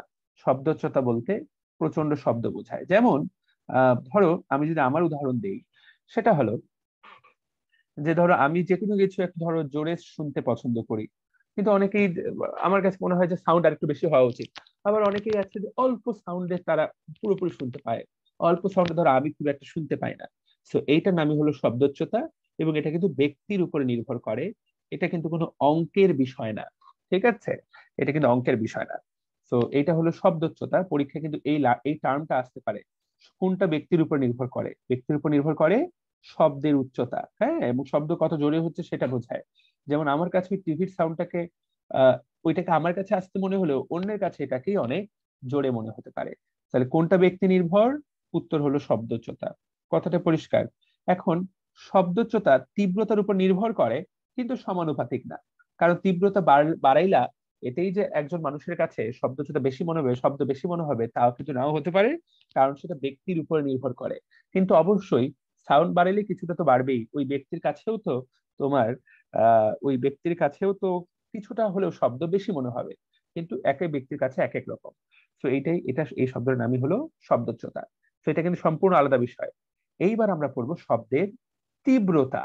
এবং দেখো শব্দের তীব্রতার একক আবারও পড়াচ্ছি, ওয়াট পার মিটার স্কোয়ার। ভাইয়া important, joule per second metre square, per metre square, joule per second per metre square. এই তো, এইটার নাম কিন্তু শব্দের তীব্রতা। ওকে, এখন তাহলে তীব্রতার একক দেখতে পাচ্ছি আমরা। ওকে, এইবার তীব্রতা কিন্তু পরীক্ষায় কোনটা আসছে ভালো করে খেয়াল করতে হবে, এটা কিন্তু অলরেডি মেডিকেল ভর্তি পরীক্ষায় আসছে। এইবার প্রমাণ তীব্রতা কাকে বলে? প্রমাণ তীব্রতা, প্রমাণে দুইটা কথা মনে রাখবে। 1000 হার্টজ কম্পাঙ্ক বিশিষ্ট শব্দের শ্রাব্যতার সীমার তীব্রতা এত ধরা হয়, এটা কি বলা হয়? প্রমাণ তীব্রতা। তাহলে প্রমাণ তীব্রতা কোনটা? এইটা, 10⁻⁻12 ওয়াট পার মিটার স্কয়ার। পরীক্ষা জাস্ট এই লাইনটা আসবে। হ্যাঁ, তো এইটাই হলো আমাদের প্রমাণ তীব্রতা। এটাকে আইনোর দ্বারা সূচিত করা হয়, এবং দুনিয়া যত অঙ্ক হবে সব আমরা 10⁻12 দিয়ে ভাগ করব। ওকে, সো আমরা বাস্তবে কিন্তু যখন শব্দ হিসাব করি, তখন কিন্তু আমরা শব্দের তীব্রতা হিসাব করি না, আমরা তীব্রতা লেভেল হিসাব করি। তো পরীক্ষায় কি আসছে ভালো করে খেয়াল করতে হবে, তীব্রতা এবং তীব্রতা লেভেল কিন্তু এক জিনিস না। তীব্রতা কিন্তু ওয়াট পার মিটার স্কয়ার, কিন্তু ভাইয়া তীব্রতা লেভেল, এই তীব্রতা লেভেল কিন্তু তীব্রতার, দেখো দুইটা তীব্রতার অনুপাত, আবার সেটার লগ। সো এইটা হলো তাহলে লগের সম্পর্ক, এবং তীব্রতা লেভেলটাকে আমরা বেল বা ডেসিবেলে প্রকাশ করি। তাহলে কোন শব্দ কত তীব্র সেটাকে আমরা কিসের সাথে তুলনা করি? প্রমাণ তীব্রতার সাথে। এবং এই জিনিসটাকে কি বলা হয়? তীব্রতা লেভেল বলা হয়। এবং ঠিক আছে, তো এই যে দেখো শব্দোচ্চতার পার্থক্য, কোন শব্দ কত বেশি তীব্র, এটাকে এভাবে বলা যায় শব্দোচ্চতার পার্থক্য। এটাকে কি দ্বারা প্রকাশ করা হয়? বিটা দ্বারা। এটার অপর নাম তীব্রতার লেভেল। এটার আসল এককের নাম কি? আসল এককের নাম হলো বেল। এটার বেলের ছোট ভাইয়ের নাম কি? বেলের ছোট ভাইয়ের নাম হলো ডেসিবেল। বেলের 10 ভাগের 1 ভাগ হলো ডেসিবেল। আমরা ভবিষ্যতে শব্দ নিয়ে যত কাজ করব, তাহলে দেখো, এখন দেখো এই ডেসিবেল, এখন এই যে তীব্রতা লেভেল, এইখানে দেখো একটা লাইন বলে দেওয়া আছে, সব এই ডেসিবেলই শব্দের তীব্রতার আদর্শ একক। শুধুমাত্র ভাইয়া এই লাইনটাই হলো একটা ব্যতিক্রমধর্মী লাইন। কিন্তু পরীক্ষায় যদি কোনো প্রশ্ন আসে যে শব্দের তীব্রতার একক কোনটা, একক কিন্তু এই যে ওয়াট পার মিটার স্কোয়ার, ভাইরা আমার। কিন্তু যদি বলে শব্দের তীব্রতার আদর্শ একক, তখন যদি ডেসিবেল, এই লাইনটা লিখে আসলে বইয়ে ঠিক করে নাই। কারণ যদি তীব্রতার লেভেল লিখতো তাহলে আমাদের জন্য আসলে ভালো হতো। কারণ একই বইয়ে পরপর 2 পেজে 2 লাইন লেখা, এটা কিন্তু কষ্টদায়ক। দেখতে পাচ্ছ, তীব্রতার একক কিন্তু স্পষ্ট করে বলা আছে। তো মূলত তীব্রতার লেভেলের একক হলো ডেসিবেল। কিন্তু পরীক্ষায় যদি কখনো এই লাইনটাই তুলে দেয় যে আদর্শ একক কোনটা, তখন কিন্তু ডেসিবেল, ডেসিবেল জানতে হবে। ঠিক আছে? এবং শব্দের তীক্ষ্ণতা সেটা কোথা থেকে জানা যায়? তীব্রতা লেভেল থেকে। যেমন মাথার উপরে যে জেট প্লেন উড়ে যায়, সেটা তীব্রতা লেভেল কত? 100 ডেসিবেল। পরীক্ষায় এমসিকিউটাই আসবে। কথাটা কি ক্লিয়ার? ওকে, সো 100 ডেসিবেল। আচ্ছা, ঠিক আছে। এখন এই লাইনটা খুবই গুরুত্বপূর্ণ। দেখো, শব্দের তীব্রতার 26% পরিবর্তনের জন্য 1 ডেসিবেল পরিবর্তন হয়। আর মানুষের কান 1 ডেসিবেলের কম শব্দোচ্চতার পার্থক্য বুঝতে পারে না। অর্থাৎ যদি 1 ডেসিবেলের কম পরিবর্তন হয়, তুমি সেটা ধরতেও পারবা না। তাহলে শব্দের তীব্রতার কত পার্সেন্ট পরিবর্তনের জন্য কতটুকু পরিবর্তন হয়? This is the thing. Rahul হাত তুলছো, একটু পরে দাঁড়াও। এইবার তাকায় দেখো, খুবই গুরুত্বপূর্ণ, এগুলো কিন্তু অঙ্ক আসবে, এগুলো কিন্তু কনসেপ্ট, ডিরেক্ট পরীক্ষায় প্রশ্ন আসবে। দেখো, দুটা শব্দের শব্দোচ্চতার পার্থক্য 20 ডেসিবেল। এইটা দ্বারা কি বোঝায়? 20 ডেসিবেল মানে 100 গুণ, 30 ডেসিবেল মানে 1000 গুণ। ভাইয়া, তাহলে এখান থেকে তো এই জিনিসটা বুঝতেই পারছো, এই যে 20-এর 2, 2 মানে 2টা শূন্য, 100 গুণ। 30-এর 3, 3 মানে 3টা শূন্য, 1000 গুণ। আমি যদি তোমাকে বলি যে দুইজনের পার্থক্য 40 ডেসিবেল, তাহলে তাদের মধ্যে শব্দটা কত গুণ তীব্র? যা 40 মানে 4টা শূন্য বসাই দিবা, একের পর 4টা শূন্য। এই যে কথাগুলা মেডিকেল ভর্তি পরীক্ষা অলরেডি এগুলা আসছে। ঠিক আছে? রাহুল বলো। ভাইয়া শুনতে পাচ্ছেন? বলো।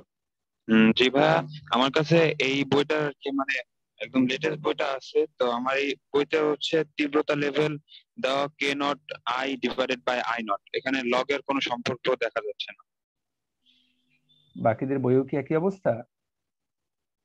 জি ভাইয়া, আমার বইও সেম। কোন বইয়ে ঠিকই আছে, মানে 22 এডিশনের বইটা ভাইয়া এটার সাথে মিলতেছে না। জি ভাইয়া, আমারও সেম। জি ভাই, আমার ঠিক আছে। আমারটা ঠিক আছে ভাইয়া। আচ্ছা, আর কোনো সমস্যা? এটা ছাড়া রাহুল আর কোনো সমস্যা? এটা ছাড়া আর কোনো সমস্যা ছোট ভাই? ভাইয়া, বইতে এই একটাই চেঞ্জ দেখছি, আর বাকিগুলো সেম আছে। আচ্ছা, আমি একটু চেক করে দেখছি যে ইস্যুটা এরকম কেন। Wait for a while, 1 minute দাঁড়াও। সো 1 মিনিট তোমরা দাঁড়াতে দাঁড়াতে যে লাইনটা দাগাই দিলাম, এটা কিন্তু খুব গুরুত্বপূর্ণ লাইন। পরীক্ষা কিন্তু যে ডেসিবেলের পার্থক্য, এটা কিন্তু ঢাকা ভার্সিটির প্রশ্ন এগুলো হবে। ভার্সিটির প্রশ্ন মেডিকেলে বা অন্য মেডিকেলে,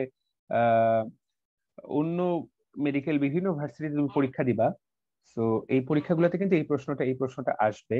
এবং তখন কিন্তু আসলে তোমার এই যে কত ডেসিবেল পার্থক্যে কত, সো সেটা করবে। সো তোমাদের বইয়ে কেন লগ দেয় নাই আমি জানি না, তবে সম্পর্কটা কিন্তু সবসময় লগারিদমিক সম্পর্ক। আমি যেটা পড়াচ্ছি অ্যাকচুয়ালি সেটাই অ্যাকচুয়ালি মাথায় রাখতে হবে। এবং এটা যেহেতু লগারিদমিক সম্পর্ক, এতে কোনো সন্দেহ নাই যে তুমি লগারিদমকে ব্যবহার করতেই হবে। কেন দেয় নাই জানি না, প্রিন্টিং মিস্টেক হতে পারে, টাইপিং মিস্টেক হতে পারে, তবে লগ থাকবেই। এই সম্পর্কটা পুরোপুরি লগ ভিত্তিক সম্পর্ক। 1 বছরে এত বড় চেঞ্জ আসেনি যে পদার্থবিজ্ঞান পুরো বদলে গেছে। এতদিন ধরে যে পদার্থবিজ্ঞান দাঁড়িয়ে আছে, সেটা তো একদিনে চেঞ্জ হয়ে যেতে পারে না, এবং আশা করি চেঞ্জ হয় নাই। ঠিক আছে? সো দ্যাটস ইট। এইবার এইবার কিন্তু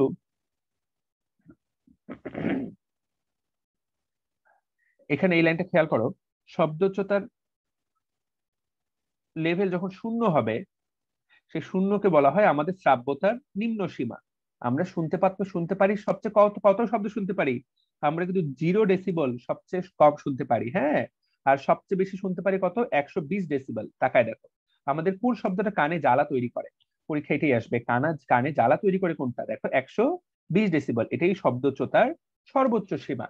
তো আমরা 0 ডেসিবল, খেয়াল করো 1 ডেসিবলও কিন্তু না, সবচেয়ে কম শুনতে পারে মানুষ 0 ডেসিবল, সবচেয়ে বেশি শুনতে পারে 120 ডেসিবল, পার্থক্য করতে পারে না 1 ডেসিবলের কম। এটাই হলো মেইন কথা। ওকে, তাহলে কাকে বলা হয় বেল, কাকে বলা হয় ডেসিবল, এই দুটো তুমি জানো। শোন কাকে বলে তুমি জানো না, এটা মুখস্থ করতে হবে ভাইয়া। 40 ডেসিবল এবং 100 হার্টজ কম্পাঙ্কের সুরের প্রাবল্যকে বলে শোন। বাংলায় ভালো করে তোরাও শোন, এটা কিন্তু বাংলায় লেখা আছে, পরীক্ষায় জাস্ট বাংলা দিয়েই করে দিবে। ওকে, আচ্ছা। তো এইবার দেখো শোনের এখানে একটা ভাই আছে, শোনের ভাই হলো ফন। 1000 হার্টজ কম্পাঙ্ক বিশিষ্ট প্রমাণ তীব্রতার 1 ডেসিবল বিশুদ্ধ সুর যে প্রাবল্য তৈরি করে তাকে বলে ফন। ভাইয়া এই যে শব্দগুলা ফন এবং শোন, এর মধ্যে পার্থক্যটা কি? ফনটা 1000 হার্টজ, তাই না? ওকে, এখন এই শোন আর ফনের মধ্যে একটা ছোট্ট ছোট্ট ঝামেলা আছে, সেটা হলো যে তোমার এই যে বইটা, সেটা হলো যে তোমাকে জানতে হবে যে কি বলবো এটাকে আমি। তো এই যে বইয়ে একটা ছোট্ট জিনিস আসলে ভুল দেওয়া আছে, সেই ভুলটা এখন ভুল শিখাবো নাকি ঠিক শিখাবো, শিক্ষক হিসাবে আমি আসলে বলতে অপারগ। আমি আসলে বলতে পারি না যেটা তোমাকে ভুল শিখাবো না ঠিক শিখাবো, কারণ এই একই বইয়ে একই পেজে 2 রকম জিনিসপত্র লেখা আছে, যেটা আসলে মেনে নেওয়া আসলে খুবই কঠিন, তো এইখানে আমরা একটু খালি কারেক্টটাই শিখে নিব। তোমাকে আমি কারেক্টটা জানিয়ে দিই, যেখানে 100 লেখা আছে, এই 100টাকে আমরা 1000 করে নিব। তো তোমরা যে তাকায় দেখো যে 100 হার্টজ কম্পাঙ্ক, এটা আসলে হবে 1000 হার্টজ কম্পাঙ্ক। ঠিক আছে, তো 1000 হার্টজ কম্পাঙ্ক। আর দেখো নিচে এটা দেওয়া আছে, শোন হলো 1000 হার্টজ কম্পাঙ্কের একটি বিশুদ্ধ সুর। তো শোন আর ফনের মধ্যে পার্থক্যটা কি? দেখো দুই জায়গাতেই কম্পাঙ্ক 1000 হার্টজ, কিন্তু ফনে তীব্রতা হলো 1 ডেসিবল, শোনে তীব্রতার সীমা 40 ডেসিবলের ঊর্ধ্বে। তো পার্থক্যটা তেমন কিছুই না। পরীক্ষায় কোনটা আসবে পরীক্ষায় কোনটা আসবে তুমি আসলে জানো না। তো আমাদেরকে সেই অনুসারে চিন্তা করতে হবে যে পরীক্ষায় কোনটা আসছে, শোন আসছে নাকি ফন আসছে। ওকে, তো তাহলে শন আর ফনের মধ্যে পার্থক্য, দুটাই কিন্তু 1000 হার্টজ, এতে কোনো সন্দেহ নাই। কিন্তু একটা হলো 1 ডেসিবল, আরেকটা হলো তোমার 40 ডেসিবল, কিন্তু দুটোই 1000 হার্টজ। কিন্তু যদি কখনো এইভাবে তুলে দেয়, যে তুলে দিল যে একদম তোমার কি বলে ওটাকে, পরীক্ষা হুবহু সেম লাইনটাই তুলে দিল যে 100 হার্টজের, তখন তুমি সেটাই দাগাবা। কিন্তু পরীক্ষা যদি এরকম কখনো প্রশ্ন করে যে শোনের কম্পাঙ্ক কত, 1000 হার্টজ দাগাবা, এটাই সঠিক। ঠিক আছে, এই ভুলগুলো কেন এডিট, তোমাদের বইয়ে কি ঠিক করা আছে? না ভাইয়া। না ভাইয়া ভুল। তো এটা ঠিক করে নিবা। এই তো, তাহলে শোন আর ফোন কি জিনিস? একটা 1000 হার্টজ 1 ডেসিবেল, একটা 1040 ডেসিবেল। তো এই যে এই দুইটা পেজ, অ্যাকচুয়ালি এই দুইটা পেজ থেকে অতীতে বহু প্রশ্ন এসেছে, এবং তোমরা নিজেরাও দেখে বুঝতে পারছো যে কতটা ইম্পর্টেন্ট এই পেজটা। এবং এই জিনিসটা আমরা মুখস্থ এটিএম একটানা মুখস্থ করব আজকে। তোমরা ক্লাস শেষে সবাই এটাই একদম ধারা মুখস্থ করবা, এবং ঘুমাতে যাওয়ার আগে, ঘুমাতে যাওয়ার পরে এটা মুখস্থ করবা। তাহলে সর্বনিম্ন শ্রাব্য শব্দ ভাইয়া কত ডেসিবল? 0 ডেসিবল। সবচেয়ে বেশি কানে বেদনা তৈরি করে কোন শব্দ? এটা আমরা আগে থেকেই পারি, 120। এবং মূলত ভয় পাই আমরা কোন শব্দে? অনেক বেশি আকাশে যদি বিদ্যুৎ চমকায়, তাই না, বজ্রপাত হয় একদম দুরুম গারাম, এটা কিন্তু 110, তাই তো? ওকে, আর জেট প্লেন, এটা তো আমরা একটু ভয় পেয়ে যাই। জেট প্লেন গুলো মনে রাখবা, এরা কি করে? সেঞ্চুরি করছে, মাথার উপর দিয়ে এরা সেঞ্চুরি করে, 100, এরা কিন্তু 100, এইভাবেই মনে রাখতে হবে। তাহলে এইগুলো কিন্তু 100কে অতিক্রম করে যাওয়া শব্দ, বাকি এগুলাই কিন্তু আমাদের প্যারা দেয়। চলো দেখি, তুমি যখন পাতায় হাঁটো, গাছের পাতায় মর্মর শব্দ কত? গাছের পাতায় মর্মর শব্দ হলো 10। হ্যাঁ, ফিসফিস করে কথা বলতে চাই, ফিসফিসানি 30, এইভাবে মনে রাখতে পারো। 30 ত্রিশানি, ফিসফিসানি হলো 30 ত্রিশানি, মানে 30, এইভাবে মনে রাখা যেতে পারে। শ্রেণীকক্ষে কত? শ্রেণীকক্ষে মনে রাখবা 50টা বাচ্চা বসে থাকে।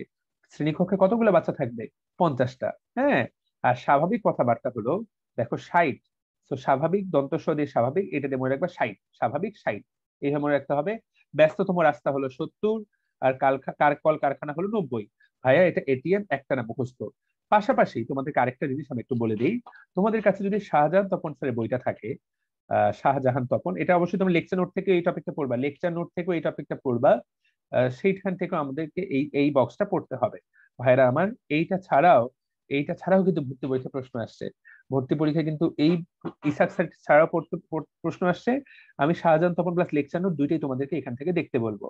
আমি খুব স্পষ্ট করে বলে দিলাম যে এই বক্সটার জন্য কিন্তু এটা তোমরা অন্য বইও খেয়াল করবা, স্পেশালি শাহজাহান তপন, আমাদের লেকচার নোট একবার খেয়াল করলেও হবে ইনশাল্লাহ। সো মূলত তীব্রতা লেভেলটাই পড়বা, আর এইটা তো যার বুদ্ধি আছে সেটা এমনি বের করতে পারবে। তাকায় দেখো, আপেক্ষিক তীব্রতা 120 হলে 12, 10 হলে 1। আপেক্ষিক তীব্রতা মুখস্থ করার কিছু নাই, এটা আসলে মুখস্থ করার কিছু নাই। দেখো 120 মানে 0, 0 মানে -12। সো তীব্রতাটাও কিন্তু জাস্ট 12 থেকে বিয়োগ হবে, তাহলে 7 মানে কি -5। সো এই হলো কথা। তো এই বক্সটার শুধুমাত্র আমরা তীব্রতা লেভেলটা পড়লেই হবে। সবাই কি বুঝতে পেরেছো এটা কতটা গুরুত্বপূর্ণ? জি ভাইয়া। ক্লাস শেষে সবাই একটা না এটাকে মুখস্থ করে ফেলবা, ক্লাস শেষে এটা মুখস্থ করবে। এবং পরীক্ষায় কিন্তু বিগত বছর প্রশ্নের টাকায় দেখো এটা আসছে, ঠিক আছে? এই যে দেখো এগুলো আসবে না, এইটা থেকে অঙ্ক আসবে না আশা করি, এটা থেকে ডিরেক্ট সত্য মিথ্যা আসবে। বিট লেখা আছে অনেক কিছু, পড়তে হবে খুবই কম। বিট কাকে বলে? জাস্ট বোল্ড হরফে ল্যাঙ্গুয়েজ রিডিং করবে। বিটের বাংলা কি? স্বরকম্প। আমরা তো বিট দেই তোমরা জানো, কিন্তু বিট বলতে অ্যাকচুয়ালি কম্পাঙ্কের পার্থক্য। বিট আসলে আর কিছুই না, এই যে কম্পাঙ্কের হ্রাস বৃদ্ধি, এটাকে আমরা বলি বিট। তবে আমরা বাংলা ভাষায় যে বিট বলি সেটা আসলে আমরা যেটা বিট বুঝি যে এরকম বিট দেওয়া, সেই বিট আর এই বিটের মধ্যে ছোট্ট পার্থক্য আছে। হ্যাঁ, আর বিটের সংখ্যা 10 সেকেন্ডে 10-এর বেশি হলে তা উপলব্ধি করা যায় না, এত দ্রুত যদি বিট হয়। সো ডান।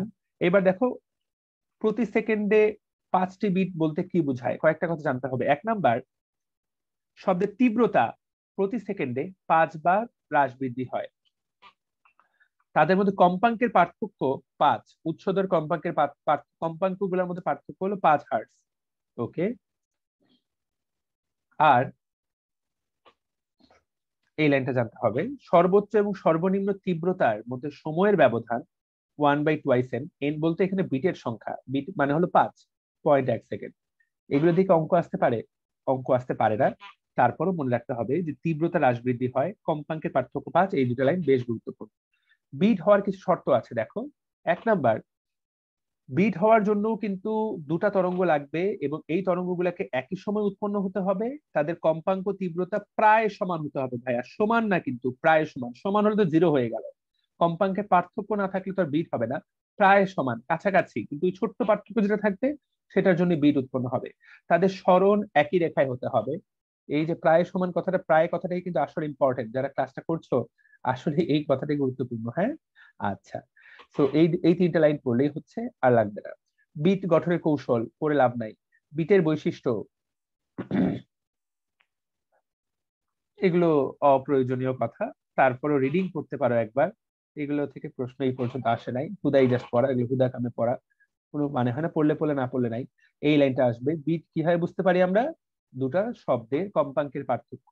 তোমাকে আমি কম্পাঙ্ক বলে দিলাম, তুমি কিন্তু বলে দিতে পারবা তাহলে কম্পাঙ্কের একক কি হবে, বিটের একক। তাহলে পার সেকেন্ড বা সাইকেল পার সেকেন্ড, দেখতে পাচ্ছ?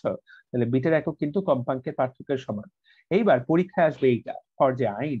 এই যে দেখো 20 ইস্টার ইম্পর্টেন্ট, যারা ক্লাসটি করছো ইহা আসিবেই। বিটের প্রয়োগ খুবই ইম্পর্টেন্ট। দেখো কি কি করা হয়। বিটের সাহায্যে সুর শলাকার অজ্ঞাত কম্পাঙ্ক নির্ণয় করা যায়। তারপরে দূষিত বাতাসের, খনিতে দূষিত বাতাস আর বাদ্যযন্ত্রের সুর নির্ণয় করা যায়। দূষিত বাতাস, অজ্ঞাত কম্পাঙ্ক, এই প্রতিটা কাজ হলো বিটের সাহায্যে করা যায়। পরীক্ষায় কিন্তু আসবে কোনটা বিটের পার্থক্য না। দেখো একটা পেজ থেকে মাত্র 2 থেকে 3টা লাইন পড়বে। ফিজিক্সে 20-এ 20 পাওয়া কেউ যদি খালি কনসেপ্ট গুলো ভুল না করে তাহলে তার কাছে এগুলো কোনো ব্যাপারই না। এই মোম লাগানো অঙ্ক তোমার ভর্তি পরীক্ষার জন্য, মেডিকেল ভর্তি পরীক্ষার জন্য তো এগুলা প্রশ্নই আসে না, কোনো দরকারই নাই। এইবার আরো কিছু শব্দ, স্বরগ্রাম বা হারমোনিক। স্বরগ্রাম কোনটা আমরা সবাই জানি, সারেগামা পাধানিসা সানি ধাপা সানি ধাপা মাগারেসা বোধ হয়। হ্যাঁ, সারেগামা পাধানিসা সানি ধাপা মাগারেসা। তো এই যে সারেগামা পাধানিসা সানি ধাপা মাগারেসা, এইটাই কিন্তু আমাদের স্বরগ্রাম। এবং এই যে দেখো স্বরগ্রাম, এইটাই কিন্তু দেখো স্বরগ্রামের ছবি দেওয়া আছে এই জায়গায়, সারেগামা পাধানিসা। যেটা বিদেশে কিন্তু সারেগামা পড়ে না, ওরা কি পড়ে, এই যে ডোরে মিফা সল্লাটিডো, ডোরে মিফা সল্লাটিডো, এটা কিন্তু ওরা পড়ে। সো তুমি একটু তাকায় দেখো, সারেগামা আর পাধানিসার প্রথম সা আর শেষ সা, এই দুটার মধ্যে কম্পাঙ্ক কত, তারা দেখো একে অপরের ডাবল। প্রথমটা কিন্তু 256, শেষেরটা কিন্তু 512। সো এই যে প্রথমটার যে দ্বিতীয়টা দ্বিগুণ হয়ে গেল, এই যে প্রথমটা দ্বিতীয়টা যে প্রথমটার দ্বিগুণ হয়ে গেল, এই জিনিসটাকে বলা হয় অষ্টক। তাহলে যখন দুইজনের মধ্যে এরকম দুইটা সুর একটা অপরটা দ্বিগুণ হবে, সেই জিনিসটাকে আমরা কি বলবো? অষ্টক। অষ্টক বলতে দেখো তো, সা রে গা মা পা ধা নি সা, এখানে পরবর্তী সাটা কিন্তু 8 নম্বরে আসে। সা রে গা মা পা ধা নি সা, সংখ্যায় গুণলে 8। সো এই জন্য এটার নাম অ্যাকচুয়ালি অষ্টক বা অক্টেভ। সো এই যে কম্পাঙ্ক গুলো ভাইরা আমার, এই যে বিষয়টা, এই যে প্রথম সুরটা সা, এই যে সা, তোমরা যারা গান শেখো তোমরা জানো, এই যে সা, এটাকে বলা হয় মূল সুর। এটাকে কি বলে? এটাকে বলে মূল সুর। কেন এটাকে মূল সুর বলে? কারণ এইটার কম্পাঙ্কটাই সবচেয়ে কম। সো তাহলে মনে রাখতে হবে, সবচেয়ে কম যার কম্পাঙ্ক তাকে আমরা কি বলবো? তাকে আমরা বলবো ফান্ডামেন্টাল টোন। সা, এই যে সা, এটাকে বলা হবে মূল সুর বা ফান্ডামেন্টাল সুর। কথা পরিষ্কার? আর বাকি যারা আছে রে গা মা পা ধা নি সা, এরা সবাই কিন্তু তোমার উপসুর। পরীক্ষায় প্রশ্ন আসতে পারে যে স্বরগ্রামের মূল সুরের বাইরে বাকি সুরগুলোকে কি বলা হয়? তাদেরকে বলা হয় উপসুর বা ওভারটোন। কথা পরিষ্কার কিনা? ইংলিশটাও আসতে পারে, ইংলিশটাও পড়বা, ওভারটোন বলা হয়। এখন এই উপসুরগুলোর মধ্যে কিছু আছে যারা কিনা এই মূল সুরের গুণিতক, সরল গুণিতক। গুণিতক বলতে 1 গুণিতক 2 গুণিতক, যেমন শেষের সাটা, সেইটা কিন্তু ভাইয়া দ্বিগুণ, মূল সুরের দ্বিগুণ। এই যে এই উপসুরগুলাকে বলা হবে হারমোনিক বা সমমেল। তো যারা এরকম গুণিতক থাকবে তাদেরকে আমরা কি বলবো? হারমোনিক বা সমমেল। যদি সেটা দ্বিগুণ হয়, সেই হারমোনিকটাকে বলা হয় দ্বিতীয় সমমেল বা অষ্টক। 3 গুণ হলে সেটাকে বলে থার্ড হারমোনিক। 4 গুণ হলে সেটাকে বলা হয় ফোর্থ হারমোনিক। সেজন্য মূল সুরটাকে অনেক সময় ফার্স্ট হারমোনিকও বলা হয়। কথা পরিষ্কার? সো তাহলে আমাদের যে আমাদের সারেগামা পা ধা নি সা, সেইটাতে কিন্তু শুধুমাত্র একটাই হারমোনিক আছে, সেটা কিন্তু পরের সাটা। তো সা এর হারমোনিক হলো এই সা, ডো এর হারমোনিক হলো ডো, 256 এর হারমোনিক হলো 512, কারো দ্বিগুণ। কথা পরিষ্কার? এখানে কিন্তু আর অন্য কোনোটাই নাই। স্বরগ্রাম বলতে দেখো নির্দিষ্ট কম্পাঙ্কের সাজানো সুরগুলোকে বোঝায়। কথা পরিষ্কার? এবং সবচেয়ে কম কম্পাঙ্কের সুরটাকে বলা হয় সূচনা সুর বা মূল সুর বা টনিক। আর সর্বোচ্চটা হলো সূচনা সুরের অষ্টক। তো এখানে দেখতে পাচ্ছ, তাহলে সবচেয়ে কমটা কি? সূচনা সুর বা টনিক। সেটার অপর নাম কি? সবাই বলো তো, একটা জিনিসের 4টা নাম। কে বলতে পারবে 4টা নাম? হাত তোলো তো। এই যে প্রথম সা, এটা 4টা নাম পড়াইছি তোমাকে আমি, কে বলতে পারবে? আমার কথা কি দেরিতে পৌঁছাচ্ছে নাকি? তোমরা হাত তুলছো না কেন? কেউ পারবে না? অপসরি বলো তো। হ্যাঁ, সূচনা সুর, তারপর ফান্ডামেন্টাল সুর, মূল সুর, টনিক সুর। ফ্যান্টাস্টিক। আরেকটা হয় নাই আপু, ফান্ডামেন্টাল সুর তো তুমি ইংলিশটা বলছো, প্রথম সমমেল। ঠিক আছে, আরেকটা হলো প্রথম সমমেল। ঠিক আছে অপসরি? জি ভাইয়া। তাহলে দেখো মূল সুরে 4টা নাম। এবং কে যেন আমাকে কয়েকদিন আগে মেসেজ দিছো, মেসেজটা আমি দেখছি কিন্তু সাথে সাথে রিপ্লাই দেওয়া হয়নি। আচ্ছা, দাঁড়াও, তোমাদের সাথে কথা বলতে বলতে ও কি এই প্রশ্নটাই করেছে কিনা? করতে পারে ও একটা। হ্যাঁ, ও প্রশ্ন করেছে ভাইয়া মূল সুর আর টনিক একই জিনিস কিনা। হ্যাঁ, মূল সুর আর টনিক কিন্তু একই জিনিস, এতে কোনো সন্দেহ নাই। মূল সুর আর টনিক একই জিনিস, কিন্তু ও আমাকে একটা এমসিকিউ পাঠাইছে, কোথায় যেন পরীক্ষা দিচ্ছে, যে মানে পরীক্ষার প্রশ্ন এসেছে সর্বাপেক্ষা কম কম্পাঙ্কের সূচনা সুরকে কি বলা হয়। তো ওখানে দেওয়া ছিল যে টনিক, এইটা। ওখানে মূল সুরটাও অপশনে দেওয়া ছিল। আহ ঘটনাটা একই, কিন্তু যে প্রশ্নটা বানাইছে তার আসলে উচিত হয় নাই এই প্রশ্নটা এইভাবে বানানো, সে আসলে এটা ঠিক করে নাই। হ্যাঁ, এটা অপশন না দিলে ভালো, তো ডাবল অ্যান্সার হয়। কিন্তু যেহেতু এখানে ডিরেক্ট লাইন দেওয়া আছে, সর্বাপেক্ষা কম কম্পাঙ্কের সুরকে বলে সূচনা সুর বা টনিক, সেইটা লাইন। কিন্তু এটাও তো দেওয়া আছে সবচেয়ে নিম্ন কম্পাঙ্কের সুরকে বলা হয় মূল সুর। কি বলতে পারি আমি আর? সে যাই হোক, এই প্রশ্নটা ডাবল অ্যান্সার। সবাই কিন্তু জেনে নিলাম। ওকে, সবাই কি বুঝতে পারছো যা পড়াচ্ছি? সবার কি ব্রেনে প্রবেশ করছে? এগুলো কিন্তু ইম্পর্টেন্ট কথা। জি ভাইয়া। জি ভাইয়া। এগুলো তো কান খুলে চোখ কান খুলে শুনতে হবে, চোখ খুলে দেখতে হবে, নাহলে কিন্তু উপায় নাই। এগুলো কিন্তু বোঝার বিষয়, এগুলো কিন্তু মুখস্থ, শুধুমাত্র মুখস্থ করার বিষয় না। এগুলো না বুঝলে কিন্তু তুমি পরীক্ষা হলে পারবা না। দেখো ওই ছেলেটা কিন্তু ভালো করে পড়ছে বলে ও আমাকে প্রশ্নটা করতে পারছে, প্রশ্নটা করতে পারছে, দুটোই কিন্তু সঠিক। তো পরীক্ষায় কিন্তু প্রশ্ন আসবে এই লাইন থেকে। 256 এইটা তুলে দিল, বা বলতে পারে নিচের কোনটা 256-র তৃতীয় হারমোনিক। সবাই বলো তো, সবাই আমাকে চ্যাটে জানাও 256-র তৃতীয় হারমোনিক কোনটা হবে, চ্যাটে জানাও। 256 সুরের তৃতীয় হারমোনিক কোনটা হবে?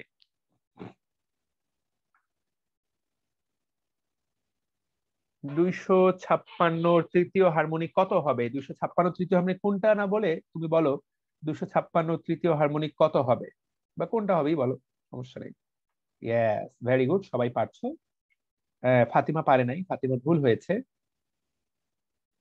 তানভীর ঠিক আছে, তাসমিয়া ঠিক আছে, সাদিয়া ঠিক আছে, মুবাশশিরা মাহি ঠিক আছে, প্রান্তি ঠিক আছে, সাবিতা ঠিক আছে, ফুয়াদ, সিয়াম, রাইসা, মুমতাজ, জাকারিয়া, ফাতেমা, স্বর্ণা, আবরাল্লাবি, ফাইন।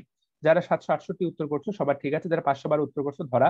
সো পরীক্ষায় জাস্ট এত সুন্দর প্রশ্ন মেডিকেল ভর্তি পরীক্ষা করতে পারে আমি এদের বিশ্বাসই করি না। ভুয়া প্রশ্ন করে শালারা, ভুয়া প্রশ্ন করে, একদম ফালতু প্রশ্ন করে। সো 256 তৃতীয় হারমোনিক কত হবে? 3 দ্বারা গুণ। চতুর্থ হারমোনিক কত হবে? 4 দ্বারা গুণ। এই অংশটা কিন্তু বেশ গুরুত্বপূর্ণ, আমি বুঝাই বললাম, আশা করি পারবা। তাহলে সকল হারমোনিকই কিন্তু উপসুর, কিন্তু সকল উপসুর হারমোনিক না, এগুলো তো বুঝতেই পারলা। এখন এই বক্সটা ভাইয়া পড়বো কি পড়বো না? এখন এই বক্সটা ভাইয়া এই জীবনে আমাকে এত জ্বালাইছে, দেখো তো তোমাদের বয়সের সাথে কি এটা মেলে কিনা, দেখো তো। মিলে ভাইয়া। মিলিয়ে এই জায়গাটা গ্যাপ দেওয়া আছে, এই জায়গাটাকে ফাঁকা দেওয়া। জি ভাইয়া জি ভাইয়া ফাঁকা। কি বলবো বললাম তো, আমি আমি এই বক্স পড়াইতে পড়াইতে ইহজন্মে আমি ক্লান্ত এবং শ্রাদ্ধ। এটা যে ভুল এখানে তো এমন, এটা যে ভুল দেওয়া আছে, এটা তো একটা গরুও বুঝতে পারবে। মানে একটা গরু যে ঘাস খাচ্ছে মাঠে, সেও তো বুঝতে পারবে যে এখানে একটা জিনিস উঠে নাই, তাই না? এটা তো বুঝতে পারো নাকি, জি এখানে এই বক্সটা আসলে উঠে নাই, এটা সঠিকটাই আসলে। আহ কি বলবো আমি এখন, আমি আসলে জানি না।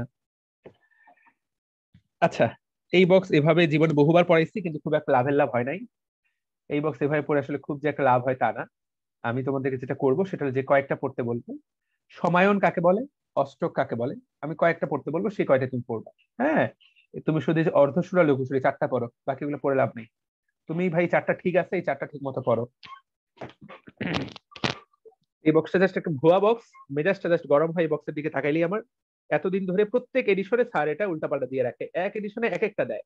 মানে গত 7 বছরে মনে হয় আমি 7 রকম পড়াইছি। পড়তেই বলবো না, তোমরা শুধু 4টা পড়বা। কখন সমায়ন হবে, কখন অষ্টক হবে, কখন সেটাকে লঘু সুর বলবো, কখন সেটাকে অর্ধ সুর বলবা, কোন অনুপাতটা হলে ভাইয়া এই 4টা অনুপাত পড়বা শুধু, বাকিগুলো পড়ে লাভ নেই। এই জিনিস আসলে আমি কি বলবো আর, হতাশাজনক, জাস্ট হতাশাজনক। মানে এই জিনিস এক এক বই এক এক রকম দেওয়া। এবং আবারও বলি, বিগত বছর প্রশ্ন দেখবা যে এখান থেকে আসেই নেই, এইভাবে কখনো আসেই নি। এই 4টা টাকায় দিলাম, যদি আহ তোমার ভাগ্যটা ভালো থাকে এই 4টা থেকেই আসবে, আর না হলে তোমার ভাগ্যটা আসলে খারাপ, এখান থেকে প্রশ্নই আসে নাই। হাইয়েস্ট এটা, এখান থেকে বাকি আসবে না, চোখ বন্ধ করে মনে রাখতে পারো যে এখান থেকে আর আসবে না। তবে স্যার কেন প্রত্যেক বছর এই ধরনের বইয়ে এই জিনিসটা করে, আমার জাস্ট হতাশ লাগে, হতাশ। বুঝতে পেরেছ? তো যাই হোক, তো ইনশাল্লাহ। সাবিতা বলো। স্যার আপনার বইয়ে যেখানে হচ্ছে পেজ নাম্বার 288 মনে হয়, মানে স্যার আমার বইয়ে হচ্ছে 285, বুঝতেছি না, কিন্তু 22 এডিশন। না, আমারটা আপনার একটু 22 এডিশন না, আমরা 22 এডিশনকে কনভার্ট করিনি, যেহেতু বই চেঞ্জ করি। আমাদেরটা গত 6 মাস আগের এডিশনটা, বুঝতে পেরেছো? ও আচ্ছা, এইখানে মিলতেছে না। Thank you sir. Okay, Jim Rahman বলো। ভাইয়া এই যে যে ছকটা ছিল, এই ছকটা তপন স্যারের বইতে আর ইসাক স্যারের বইতে একই রকম তো। তুই ভালো করে দেখতেছিস? জি ভাইয়া, আমার কাছে তাহলে 2টা বই আছে। তাহলে তাহলে ভালো, তুই শুধু এই 4টাই পড়বি, ঠিক আছে? এই 4টাই পড়বি, কিন্তু ইসাক স্যারের আগের এডিশন গুলোর সাথে তো এক না। স্যারেরই আগের এডিশনটা জাস্ট এইগুলা সংখ্যাও আলাদা এবং এখানে এটা আলাদাও করা ছিল 6:5। যাই হোক, তোমরা শুধু 4টা পড়বা। এবার লাস্ট আমরা পড়ার শেষ দিকে চলে আসছি। এই চ্যাপ্টারটাই বাকি থাকলো, কি টানা তার বাকি আছে, হ্যাঁ শেষ হয়ে যাচ্ছে। দেখো, সঙ্গীতে বহুল ব্যবহৃত প্রচলিত শব্দসমূহ। সুরযুক্ত শব্দ কাকে বলে? রিডিং করবা। সুর বর্জিত শব্দ কোনগুলা? রিডিং করবা। হ্যাঁ, আমার কণ্ঠ, যেমন আমি কথা বলছি এটা সুর নাই, বেসুরা। তারপর দেখো স্বর, কোথাও যদি একাধিক কম্পাঙ্ক থাকে সেটাকেই বলা হয় স্বর, আর একটি কম্পাঙ্ক থাকলে সেটাকেই বলে সুর। ওকে, এই কম্পাঙ্ক, একটা স্বরের মধ্যে যেটার সুর সবচেয়ে, যেটার কম্পাঙ্ক সবচেয়ে কম সেটাকেই বলে মূল সুর, সেটারই নাম টনিক। বাকিগুলাকে বলে উপসুর, আর যেটা মূল সুরের গুণিতক সেটাকে বলে সমমেল, যেটা মূল সুরের দ্বিগুণ সেটাকে বলে অষ্টক। আমি কিন্তু তোমাদেরকে প্রত্যেকটাই পড়িয়েছি, এবং এই উদাহরণটা সুন্দর করে আরেকবার রিডিং করে নিবা। অবশ্যই এখান থেকেই তুলে দিতে পারে যে কোনটা মূল সুর, কোনটা অষ্টক, কোনটা টনিক। ত্রয়ী কখন হবে? যখন অনুপাত হবে 4:5:6। ঢাকায় দেখো 256, 320, 384, ছোট্টবেলায় অনুপাতের অঙ্ক করছো, সেই ছোটবেলায় এখান থেকে অনুপাত বের করলে দেখবা যে 4:5:6 আসছে। একইভাবে এই যে সা গা পা, এরা হলো একে অপরের ত্রয়ী। একইভাবে মাধা সা, এরা একে অপরের ত্রয়ী। পরীক্ষায় কিন্তু এটাও আসতে পারে। হ্যাঁ, সা গা পা মাধা সা, নিচে ত্রয়ী কোনটা? সা গা পা মাধা সা। কথা পরিষ্কার? সো দিজ আর ট্রায়াড, এরা হলো ত্রয়ী। কর্ড কাকে বলা হবে? যখন অনুপাত হবে 5, 4, 5, 6, 8। টাকায় দেখো ভাইয়া, ত্রয়ীর সাথে যখন একটা আর যুক্ত হয়ে গেল তখন সেটাকে বলা হবে কর্ড। ওকে, এবং তোমরা গিটারে যে কর্ড ব্যবহার করো সেই কর্ডের সাথে এইটা কিন্তু একইভাবে আসলে মোটামুটি যুক্ত। এই যে কর্ড শব্দটা ব্যবহার করি, সো এই যে কর্ডের সাথে মোটামুটি এই ব্যাপারটা কিন্তু এরকম ভাবেই যুক্ত। সো কর্ড কখন? অনুপাতটা কত? 4, 5, 6, 8। হারমোনি কাকে বলে? দেখো, যদি তাদের মধ্যে ঐকতান সৃষ্টি হয়, ঐকতান শব্দটা খেয়াল করতে হয়, পরীক্ষা যদি বলে ঐকতান। ওকে, স্বরমাধুর্য, মেলোডি, যখন একটার পর একটা তৈরি হবে তখন সেটাকে বলা হয় মেলোডি। খুবই গুরুত্বপূর্ণ, খুবই গুরুত্বপূর্ণ। ঐকতান তৈরি হবে একই সময়ে, সবগুলা বাজবে, আর মেলোডি একের পর এক। ওকে, সোলো একটাই মাত্র বাদ্যযন্ত্র, তবলা বাজাচ্ছ, এইটাই অর্কেস্ট্রা।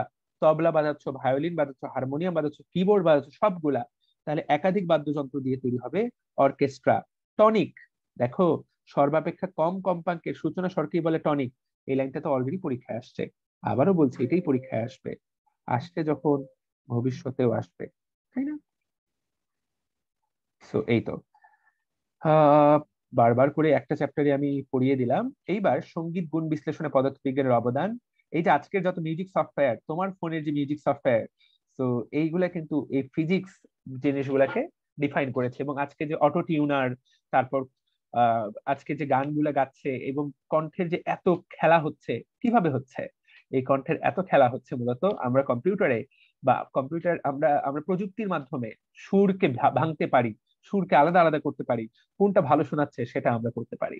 ঠিক আছে, ওকে। তাহলে দুইটা স্বরের জাতির পার্থক্য নির্ভর করে, শেষে রিডিং করে নিবা। জাতি, যেটা শুনে তুমি বুঝতে পারো যে কোনটা আলাদা আলাদা, কোনটা কার সুর। ডান।